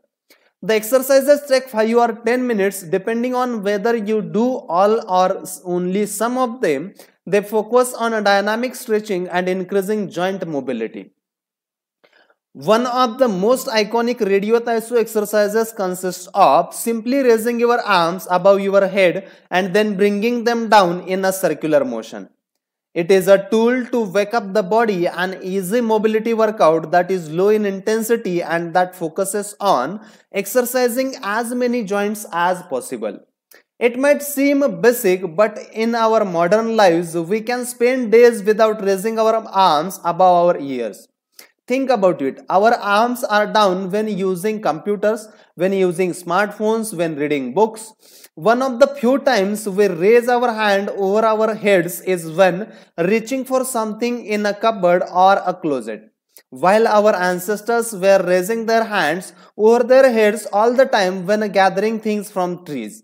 Radio taiso helps us to practice all the basic movements of the body. Yoga. Popular in Japan as well as in the West, yoga can be done by almost anyone. Some of its poses have even been adapted for pregnant women and practitioners with physical disabilities. Yoga comes from India, where it was developed millennia ago to unite our mental and physical elements. The word yoga itself comes from the Sanskrit term for yoke, which refers to the crosspiece that binds draft animals to one another and the cart they are pulling. Yoga strives to unite the body and mind in the same way, guiding us towards a healthy lifestyle in harmony with the world around us. The main objectives of yoga are to bring us closer to our nature, mental and physical purification, to bring us closer to the divine. Styles of yoga. Though all are oriented towards similar goals, there are many different types of yoga that vary according to the traditions and texts from which they were developed. The differences among them lie, as the master says, in the path taken to the summit for our best self. Jnana Yoga, the yoga of wisdom, the search for discipline and mental growth. Karma Yoga focuses on action on tasks and duties that benefits oneself and one's community. Bhakti Yoga, the yoga of devotion and surrender to the divine. Mantra Yoga focuses on recitation of mantras to reach a state of relaxation. Kundalini Yoga combines diverse steps to reach the desired mental state. Raja Yoga, also known as the royal path, encompasses a range of steps geared towards achieving communication with oneself and others. Hatha Yoga, the most widespread form in the West and Japan, characterized by asanas or poses combined in a quest for balance. How to do a sun salutation. The sun salutation is one of the most iconic exercises in the Hatha Yoga. To do it, you simply have to follow these 12 basic movements. First movement, with your feet together, stand up straight, but keep your muscles relaxed. Exhale. Second step, place the palms of your hand together in front of your chest. From this position, inhale as you raise your arms above your head and bend backward slightly. Step number 3, exhale as you bend forward until you touch the ground with the palms of your hand without bending your knees. Step number 4, stretch one leg back to touch the floor with the tips of your toes. Inhale. Fifth step, bring the other leg back, keeping your leg and arm straight as you hold your breath. Sixth step, as you exhale, bend your arms and bring your chest to the ground and then forward, resting your knees on the ground. Step number 7, strengthen your arms and bend your spine back, keeping the lower half of the body on the ground. Inhale. Step number 8, with your hands and feet on the ground, lift your hip until your arms and legs are straight and your body forms an upside down V. Exhale throughout the movement. Step number 9, bring forward the same leg you have stretched back earlier and bend it so that your knee and foot are aligned under your head and between your hands. Inhale.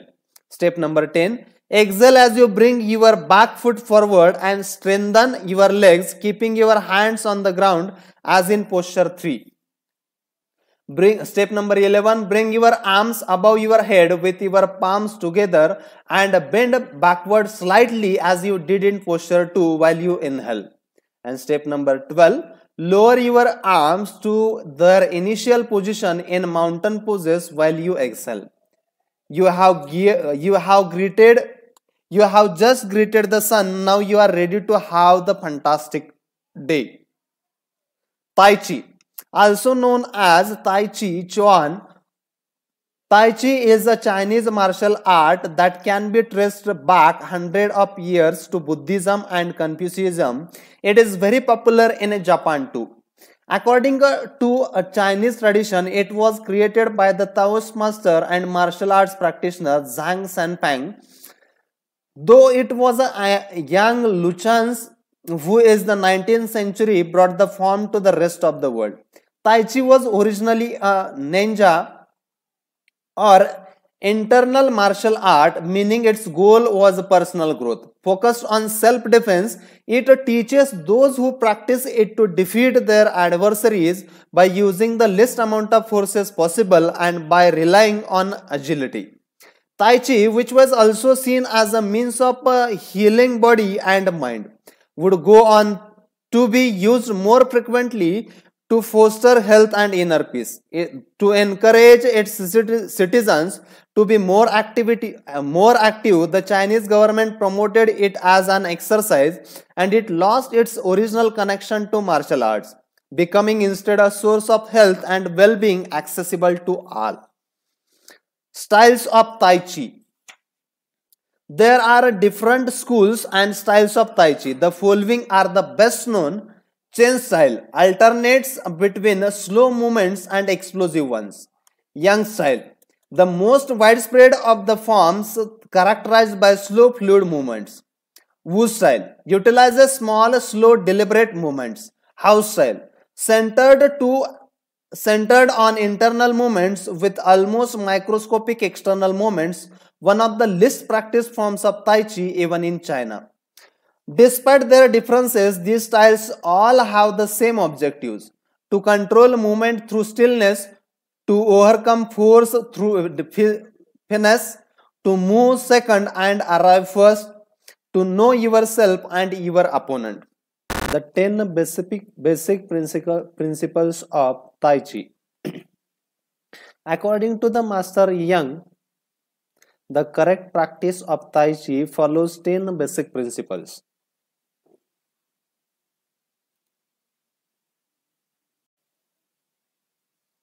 First one, elevate the crown of your head and focus all your energy there.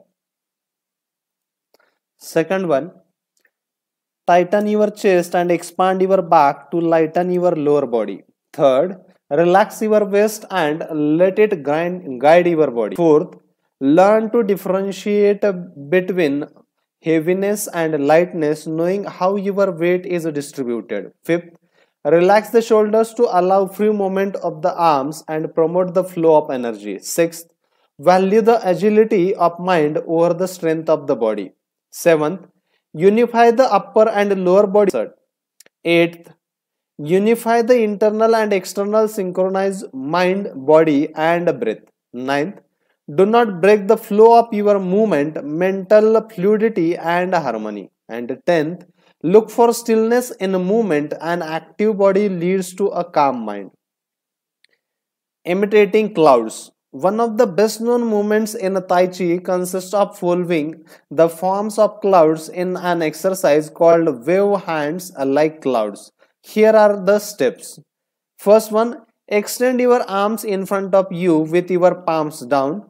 Second, turn your palms to face in as though you were hugging a tree trunk.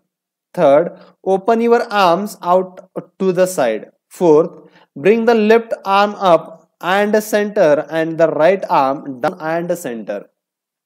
Fifth, trace the shape of a ball in front of your body. Sixth, turn your left palm towards your face. Seventh, shift your weight to your left foot and pivot from your hip towards that side while your eyes follow the movement of your hand. Eighth, bring your left hand to your waist and your right hand in front of your face. Qigong, also known as Qigong, its name combines Qi, life force or energy, and Gong, work, indicating that the form works with the individual's life force. Though relatively modern, especially under its current name, the art of Qigong is based on the Tao Yin, an ancient art meant to foster mental and physical well-being. The practice began to appear in reports on training and martial arts at the beginning of the 20th century, and by the 1930s was being used in hospitals. The Chinese government later popularized it as it has done with Tai Chi. Qigong involves static and dynamic physical exercises that stimulate respiration in a standing, seated, or recline. Many different styles of Qigong, but all of them seek to strengthen and regenerate Qi, though its movements are typically gentle and practice is intense. Benefits of Qigong. According to numerous international scientific studies, Qigong, like Tai Chi and yoga, offers significant health benefits. The following proven through scientific research: modification of brain waves, improved balance of sex hormones, lower mortality rate from heart attacks, lower blood pressure in patients with hypertension, greater bone density, better circulation, deceleration of symptoms associated with senility, greater balance and efficiency of bodily functions, increased blood flow to the brain and greater mind-body connection, improved cardiac function, reduction in the secondary effect of cancer treatments. Practicing these arts not only keeps us in shape, it also helps extend our lives. Methods for practicing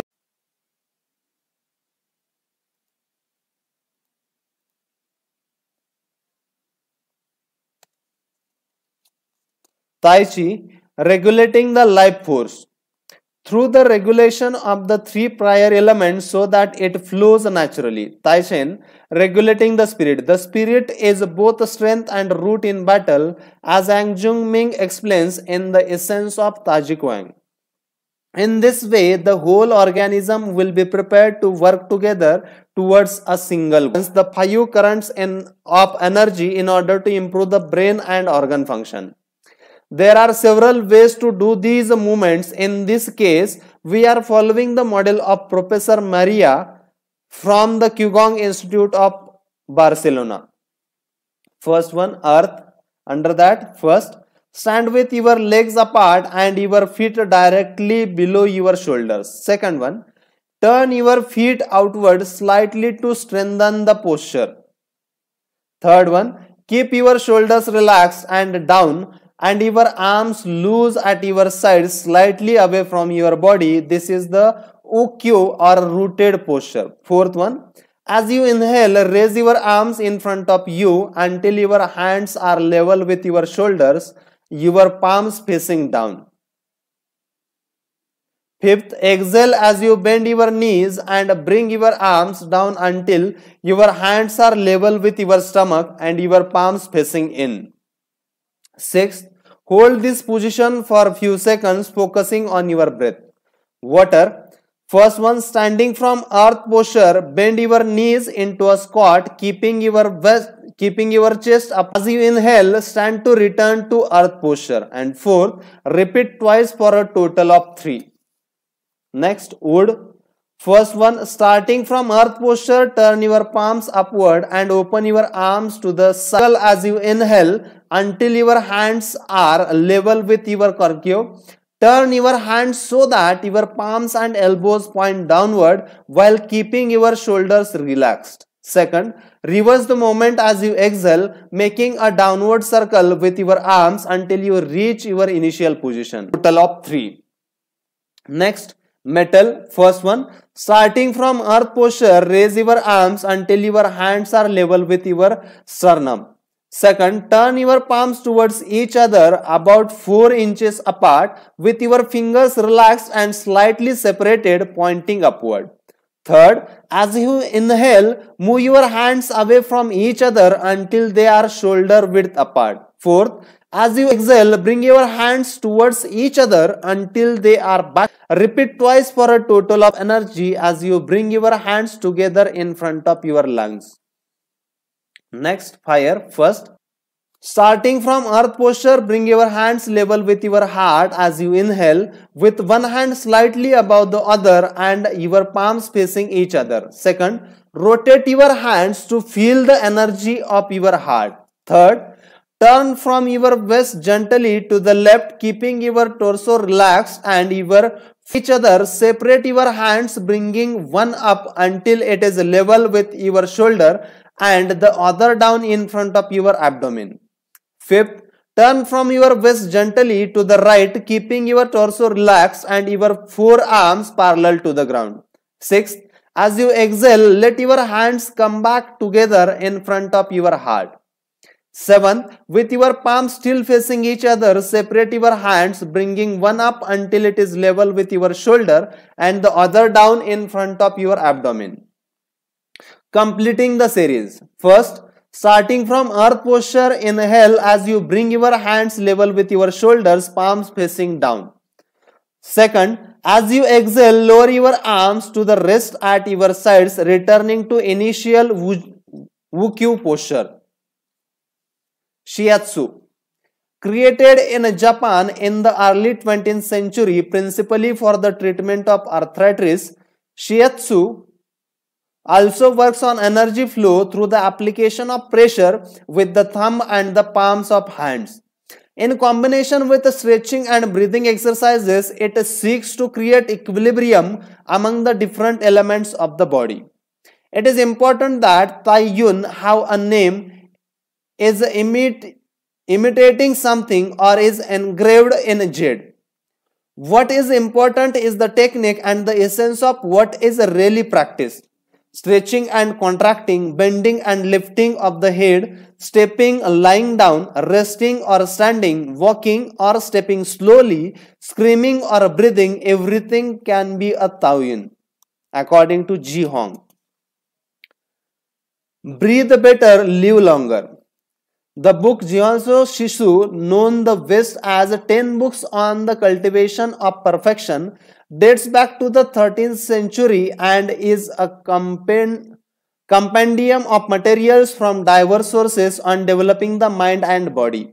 It quotes, among others, the celebrated Chinese doctor and essayist Sun Simiao, who lived during the 6th century. Sun Simiao was a proponent of a technique called the 6 healing sounds, which involves the coordination of movement, breathing, and pronouncing sounds with the purpose of bringing our souls to a place of calm. The 6 sounds are Zu, pronounced like Sh, with a deep sigh, which is associated with the liver. He pronounced like Her, with an An, which is associated with the heart. C, pronounced like Sa, with a slow exhale, which is associated with the lungs. Chu, pronounced like Chu, with a forcefully exhale, which is associated with the kidneys. Hu, pronounced like Hu, which is associated with the spleen. Zai, pronounced like She, is connects the whole body The following poem by Sansima offers clues about how to live well according to the season. It reminds us of the importance of breathing and suggests that as we breathe, we visualize the organs associated with each of the healing sound. In a spring, breath exhale for clear eyes and so wood can aid your liver. In summer, reach for heat so that heart and fire can be at peace. In fall, breathe seed to stabilize and gather metal, keeping the lungs moist. For the kidneys, next breathe, chew, and see your inner waters calm. The triple heater needs your side to expel all heat and troubles. In all four seasons, take a deep breath so your spleen can process food. And of course, avoid exhaling noisily. Don't let even your own ears hear you. The practice is most excellent and will help preserve your divine elixir. It might feel confusing to be presented with all the Eastern traditions we have introduced in this chapter. The takeaway is that they all combine a physical exercise with an awareness of our breath. These two components, movement and breath, help us to bring our consciousness in line with our body instead of allowing our mind to be carried away by the sea of daily worries. Most of the time, we are just not aware enough of our breathing. That's it as far as episode number 12 is concerned. In the next episode, we are going to discuss chapter number 9, Resilience and Wabi Sabi, how to face life's challenges without letting stress and worry age you. Resilience and Wabi Sabi, how to face life's challenges without letting stress and worry age you. What is a resilience? One thing that everyone with a clearly defined Ikigai has in common is that they pursue their passion no matter what. They never give up even when the cards seem stacked against them or they face one hurdle after another. We are, we are, we are talking about resilience, a concept that has become influential among psychologists. But a resilience isn't just the ability to persevere. As we will see in this chapter, it is also an outlook we can cultivate to stay focused on the important things in life rather than what is most urgent and to keep ourselves from being carried away by negative emotions. In the final section of the chapter, we will explore techniques that go beyond resilience to cultivate anti-fragility. Sooner or later, we all have to face difficult moments, and the way we do this can make a huge difference to our quality of life. Proper training for our mind, body, and emotional resilience is essential for confronting life's ups and downs. Resilience is our ability to deal with setbacks. The more resilient we are, the easier it will be to pick ourselves up and get back to what gives meaning to our lives. Resilient people know how to stay focused on their objectives, on what matters, without giving it to discouragement. Their flexibility is the source of their strength. They know how to adapt to change and to reversals of the fortune. They concentrate on the things they can control and don't worry about those they can't. In the words of famous Serenity Prayer by Reinhold Niebuhr, God gives us grace to accept with serenity the things that cannot be changed, courage to change the things which should be changed, and the wisdom to distinguish the one from the another. Emotional resilience through Buddhism and Stoicism. Siddhartha Gautama, the Buddha, was born a prince in Kapilavastu, Nepal, and grew up in a palace surrounded by riches. At 16, he married and had a child. Not satisfied by his family's wealth, at 29, he decided to try a different lifestyle and ran away from the palace to live as an ascetic. But it wasn't asceticism that he was looking for. It didn't offer the happiness and well-being he sought. Neither wealth nor extreme asceticism worked for him. He realized that a wise person should not ignore life's pleasures. A wise person can live with these pleasures but should always remain conscious of how easy it is to be enslaved by them. Zeno of Citiosm began his studies with the Cynics. The Cynics also led ascetic lives, leaving behind all earthly pleasures. They lived in the street, and the only thing they owned was the clothing on their backs. Seeing that cynicism did not give him a sense of well-being, Zeno abandoned its teachings to find the school of Stoicism, which centers on the idea that there is nothing wrong with enjoying life's pleasure as long as they do not take control of your life as you enjoy them. You have to be prepared for those pleasures to disappear. The goal is not to eliminate all feelings and pleasures from our lives, as in cynicism, but to eliminate negative emotions. Since their inception, one of the objectives of both Buddhism and Stoicism has been to control pleasure, emotions, and desires. Though the philosophies are very different, both aim to curb our ego and control our negative emotions. Both Stoicism and Buddhism are, at their roots, methods for practicing well being. According to Stoicism, our pleasures and desires are not the problem. We can enjoy them as long as they don't take control of us. The Stoics viewed those who were able to control their emotions are virtuous. What's the worst thing that could happen? We finally land our dream job, but after a little while, we are already hunting for a better one. We win the lottery and buy a nice car, but then decide we can't live without a sailboat. We finally win the heart of a man or woman we have been pinning for, and suddenly find we have a wandering eye. People can be insatiable. The Stoics believed that these kinds of desires and ambitions are not worth pursuing. The objective of the virtuous person is to reach the state of tranquility, the absence of negative feelings such as anxiety, fear, shame, vanity, and anger, and the presence of positive feelings such as happiness, love, serenity, and gratitude.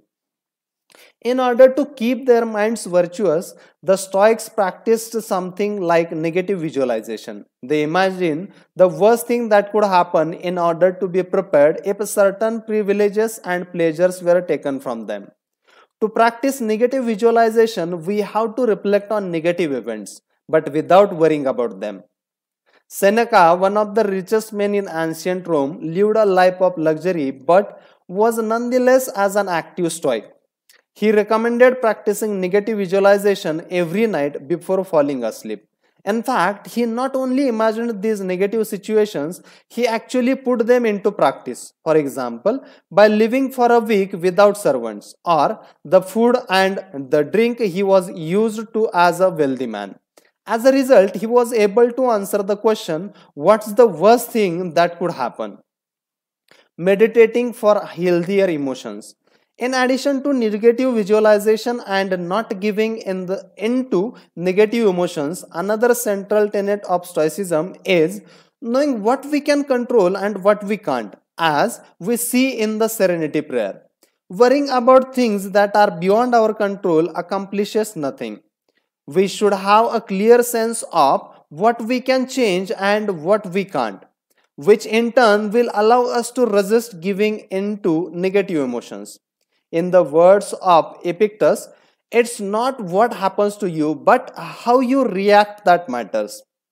In Zen Buddhism, meditation is a way to become aware of our desires and emotions and thereby free ourselves from them. It is not only simply a question of keeping the mind free of thoughts, but instead involves observing our thoughts and emotions as they appear without getting carried away by them. In this way, we train our minds not to get swept up in anger, jealousy, or resentment. One of the most commonly used mantras in Buddhism focuses on controlling negative emotions.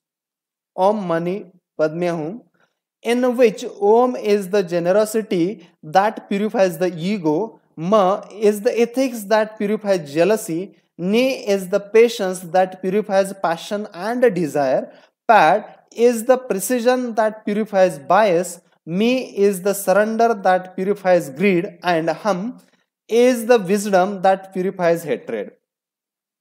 The here and now and the impermanence of things. Another key to cultivating resilience is knowing in which time to live. Both Buddhism and Stoicism reminds us that the present is all that exists and it is the only thing we can control. Instead of worrying about the past or the future, we should appreciate things just as they are in the moment, in the now.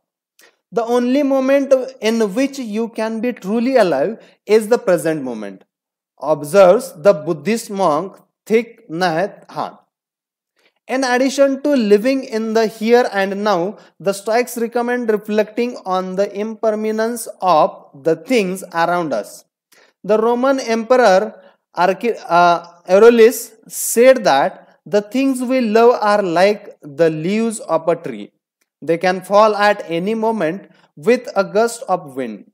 He also said that changes in the world around us are not accidental, but rather form part of the essence of universe, a rather Buddhist notion in fact. We should never forget that everything we have and all the people we love will disappear at some point. This is something we should keep in mind, but without giving into the pessimism. Being aware of the impermanence of things does not have to make us sad. It should help us love the present moment and those who surround us. All things humans are short-lived and perishable, Seneca tells us. The temporary, ephemeral and impermanent nature of the world is central to every Buddhist discipline. Keeping these always in mind helps us avoid excessive pain in times of loss. Wabi-sabi and Ichigo Ichii. Wabi-sabi is a Japanese concept that shows us the beauty of fleeting, changeable, and imperfect nature of the world around us. Instead of searching for beauty in perfection, we should look for it in things that are flawed or incomplete. This is why the Japanese place such value, for example, on an irregular or cracked teacup. Only things that are imperfect, incomplete, and ephemeral can truly be beautiful because only those things resemble the natural world. A complementary Japanese concept is that of Ichigo and Ichii, which could be translated as this moment exists only now and won't come again. It is heard most often in social gatherings as a reminder that each encounter, whether with friends, family, or strangers, is unique and will never be repeated, meaning that we should enjoy the moment and not lose ourselves in worries about the past or the future. The concept is commonly used in tea ceremonia, Zen meditation, and Japanese martial arts, all of which place emphasis on being present in the moment. In the West, we have grown accustomed to the permanence of the stone buildings and cathedrals of Europe, which sometimes gives us the sense that nothing changes, making us forget about the passage of time. Greco-Roman architecture adores symmetry, sharp lines, imposing facades and buildings and statues of the gods that outlast the centuries. Japanese architecture, on the other hand, doesn't try to be imposing or perfect because it is built in the spirit of wabi-sabi. The tradition of making structures out of wood presupposes their impermanence and need for future generations to rebuild them. Japanese culture accepts the fleeting nature of the human being and everything we create. The Grand Shrine of Ise, for example, has been rebuilt every 20 years for centuries. The most important thing is not to keep the building standing for generations, but to persevere customs and traditions, things that can withstand the passage of time better than structures made by human hands.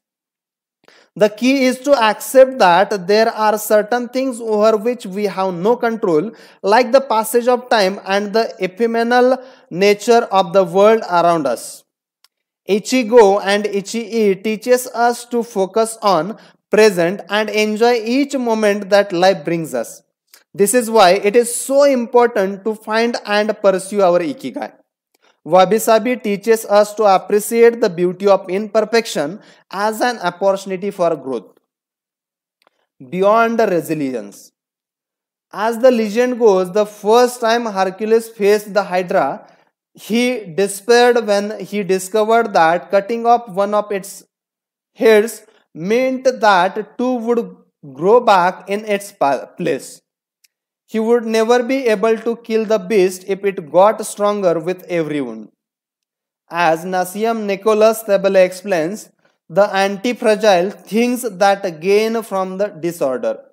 We use the word fragile to describe people, things, and organizations that are weakened when harmed, and the words robust and resilient for things that are able to withstand harm without weakening.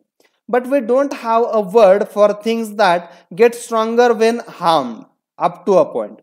To refer to the kind of a power possessed by the Hydra of Lerna, to talk about things that get stronger when they are harmed, Taleb proposes the term anti-fragile. Anti-fragile is a beyond resilience and robustness. The resilience resists shocks and stays the same. The anti-fragile gets better.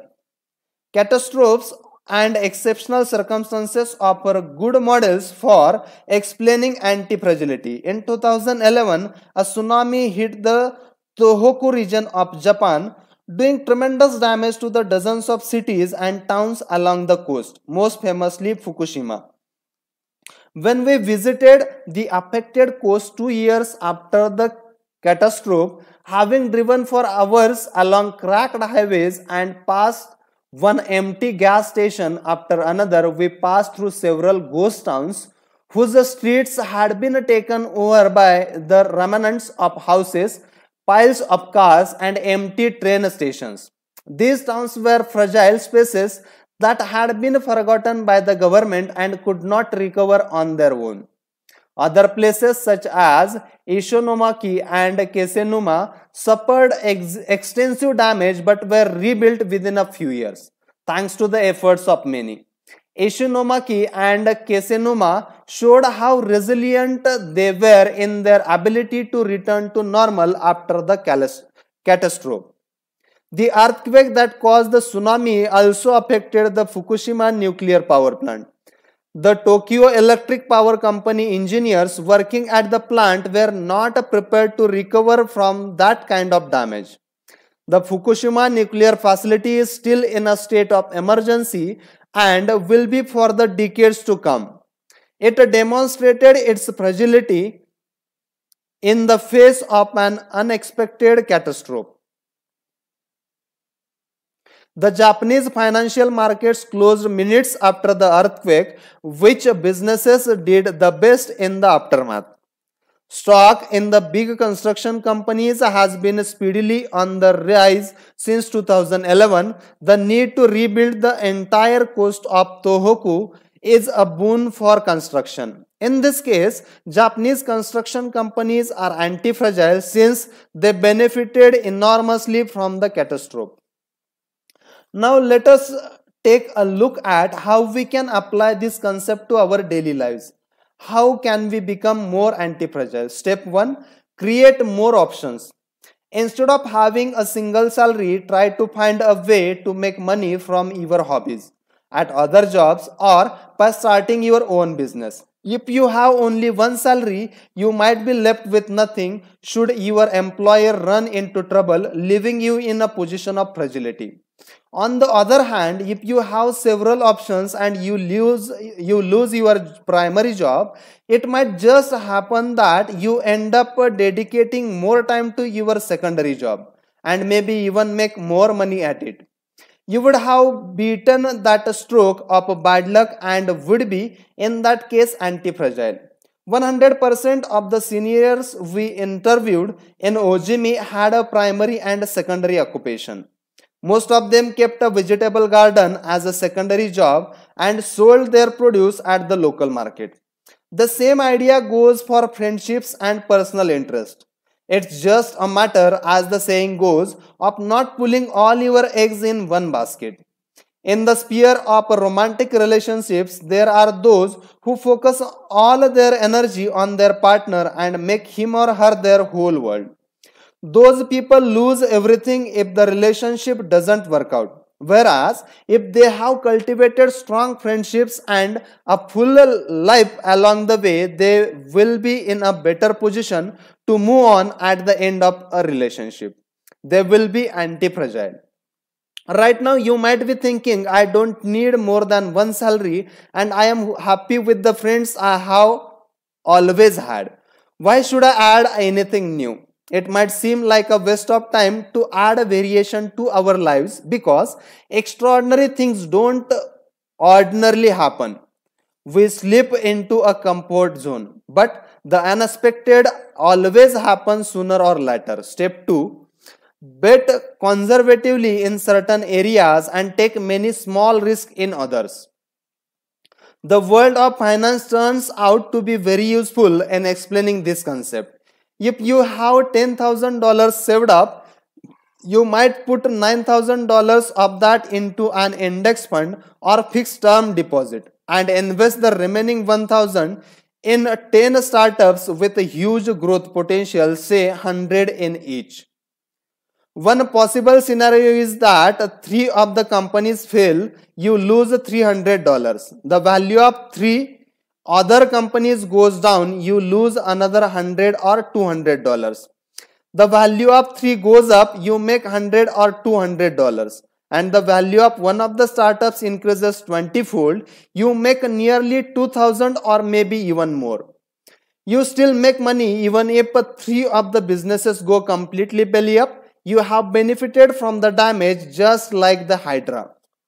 The key to becoming anti-fragile is taking on small risks that might lead to great reward without exposing ourselves to danger that might sink us, such as investing 10,000 in a fund of questionable reputation that we saw advertised in the newspaper. Step 3. Get rid of the things that make you fragile. We are taking the negative route for this exercise. Ask yourself, what makes me fragile? Certain people, things and habits generates losses for us and make us vulnerable. Who and what are they? When we make our New Year's resolution, we tend to emphasize adding new challenges to our lives. It's great to have this kind of objective, but setting good radiance goal can have an even bigger impact. For example, stop snacking between the meals, eat sweets only once a week, gradually pay off all debt, avoid spending time with toxic people, avoid spending time doing things we don't enjoy simply because we feel obligated to do them. Spend no more than 20 minutes on Facebook per day. To build resilience into our lives, last I need to repeat once again, spend no more than 20 minutes on Facebook every day. To build resilience into our lives, we shouldn't fear adversity because each setback is an opportunity for growth. If we adapt an anti-fragile attitude, we will find a way to get stronger with every blow, refining our lifestyle and staying focused on our IKIGAI. Taking a hit or two can be viewed as either a misfortune or an experience that we can apply to all areas of our lives as we continually make corrections and set new and better goals. As Taleb writes in Anti-Fragile, we need randomness, mess, adventures, uncertainty, self-discovery, here traumatic episodes, all these things that make life worth living. We encourage those interested in the concept of anti-fragility to read Nassim Nicholas Taleb's Anti-Fragile. Life is a pure imperfection. As the philosophy of Wabi-Sabi teaches us, the passage of time shows us that everything is fleeting. But if you have a clear sense of your ikigai, each moment will hold so many possibilities that it will seem almost like an eternity. The epilogue, Ikigai, the art of living. Mitsao Eda was one of the most important calligraphers and Hescotes of the 20th century. He is yet another example of a Japanese person who dedicated his life to a very specific ikigai, communicating emotions with the 17 syllable poems using a show calligraphy brush. Many of the Eda's haikus philosophies about the importance of a present moment and the passage of time. The poem reproduced below could be translated as, in the here and now, the only thing in my life is your life. In another poem, Eda writes simply, here now. It is an artwork that seeks to evoke feelings of mono-no-aware, a melancholy appreciation of the ephemeral. The following poem touches on one of the secrets of bringing ikigai into our lives. Happiness is always determined by your heart. This last one, also by Ada, means keep going, don't change your path. Once you discover your ikigai, pursuing it and nurturing it every day will bring meaning to your life. The moment your life has this purpose, you will achieve a happy state of flow in all you do. Like the calligrapher at his canvas or the chef who, after half a century, still prepares sushi for his patrons with love. Conclusion: our ikigai is different for all of us.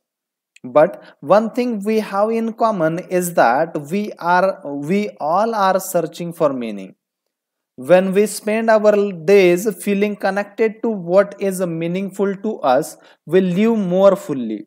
When we lose the connection, we feel despair. Modern life stretches us more and more from our true nature, making it very easy for us to lead lives lacking in meaning. Powerful forces and incentives, money, power, attention, success, distracts us on a daily basis. Don't let them take over your life.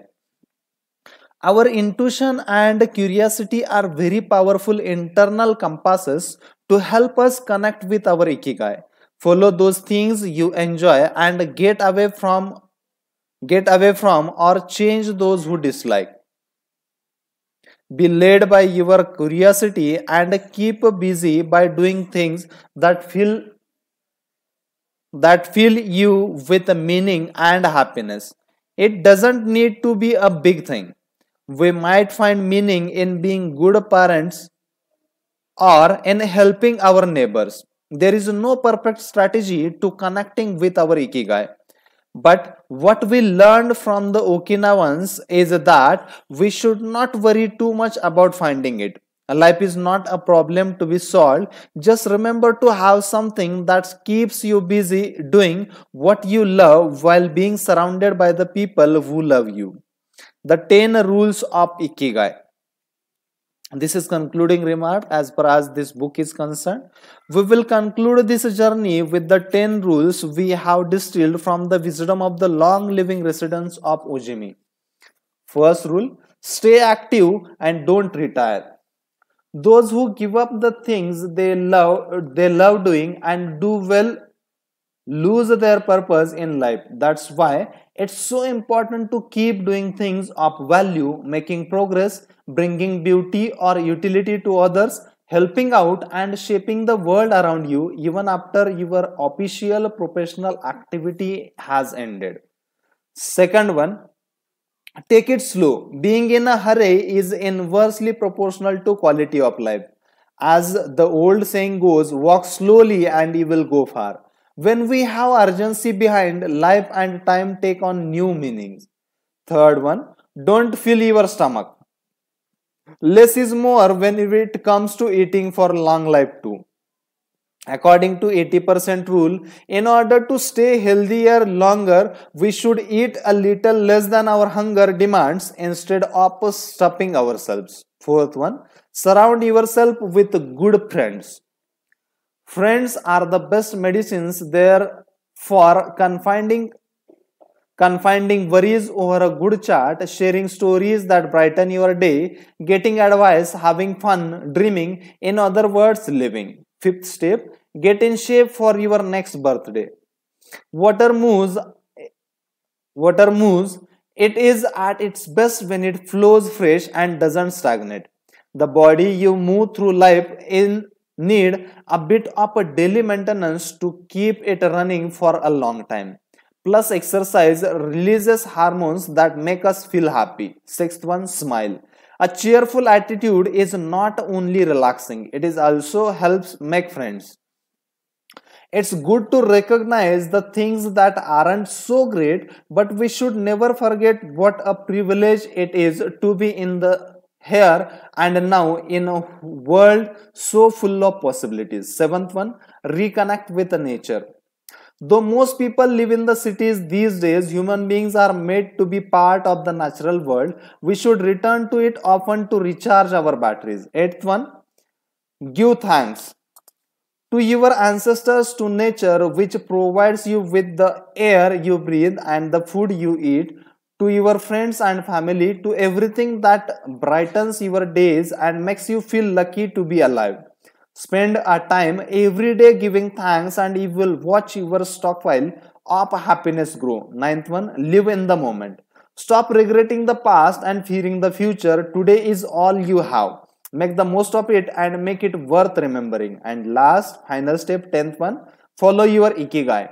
There is a passion inside you, a unique talent that gives meaning to your days and drives you to share the best of yourself until the very end. If you don't know what your ikigai is at, as Viktor Frankl says, your mission is to discover it. The authors of this book wish you a long, happy, and purposeful life. Thanks for joining us. That's all as per as this Ikigai book is concerned. I will repeat the 10 rules of Ikigai. Stay active and don't retire. Take it slow. Don't fill your stomach. Surround yourself with good friends. Get in shape for your next birthday. Smile. Reconnect with nature. Give thanks. Live in the moment. And finally, follow your Ikigai. In order to have the better understanding regarding this very special book, this book definitely ये book जो है इसने मेरी life change की और it has helped me to find the fulfillment and happiness while living my life. Okay एक ऐसा समय आया था या हमारे लाइफ में एक ऐसा वक्त आया था उस वक्त मुझे लग रहा था कि जो लाइफ है वो स्टैग्नेंट हो गई है मतलब मैं कहीं पे अटक गया हूँ कि बार बार वही चीजें कर रहा हूँ लेकिन वो चीजें करने में उतना मजा नहीं आ रहा था कुछ स्टार्टअप्स हमने रन किए थे उससे अच्छे खासे पैसे तो हम बना पा रहे थे लेकिन जो सेंस ऑफ फुलफिलमेंट होता है या जो लाइफ का पर्पस होता है वो मुझे मिल नहीं पा रहा था definitely this book has helped me a lot in order to find my ikigai या तो purpose of my life. Regarding the same book on coming Monday, that is I think today is 13th, on 19th of April 2021 at 1:15 p.m. we have organized one webinar. In that webinar what we are going to do, we are going to discuss what are the key learnings which I have taken and how those techniques help me to find the stagnant point in my life and how this book and these techniques have helped me to find the purpose of my life. And lot many things are there. For that you need to stay connected with us up to the coming Monday. Hope to see you at that webinar, okay, which we have organized on coming Monday at 1:15 p.m. IST. The link of that program will be shared with you.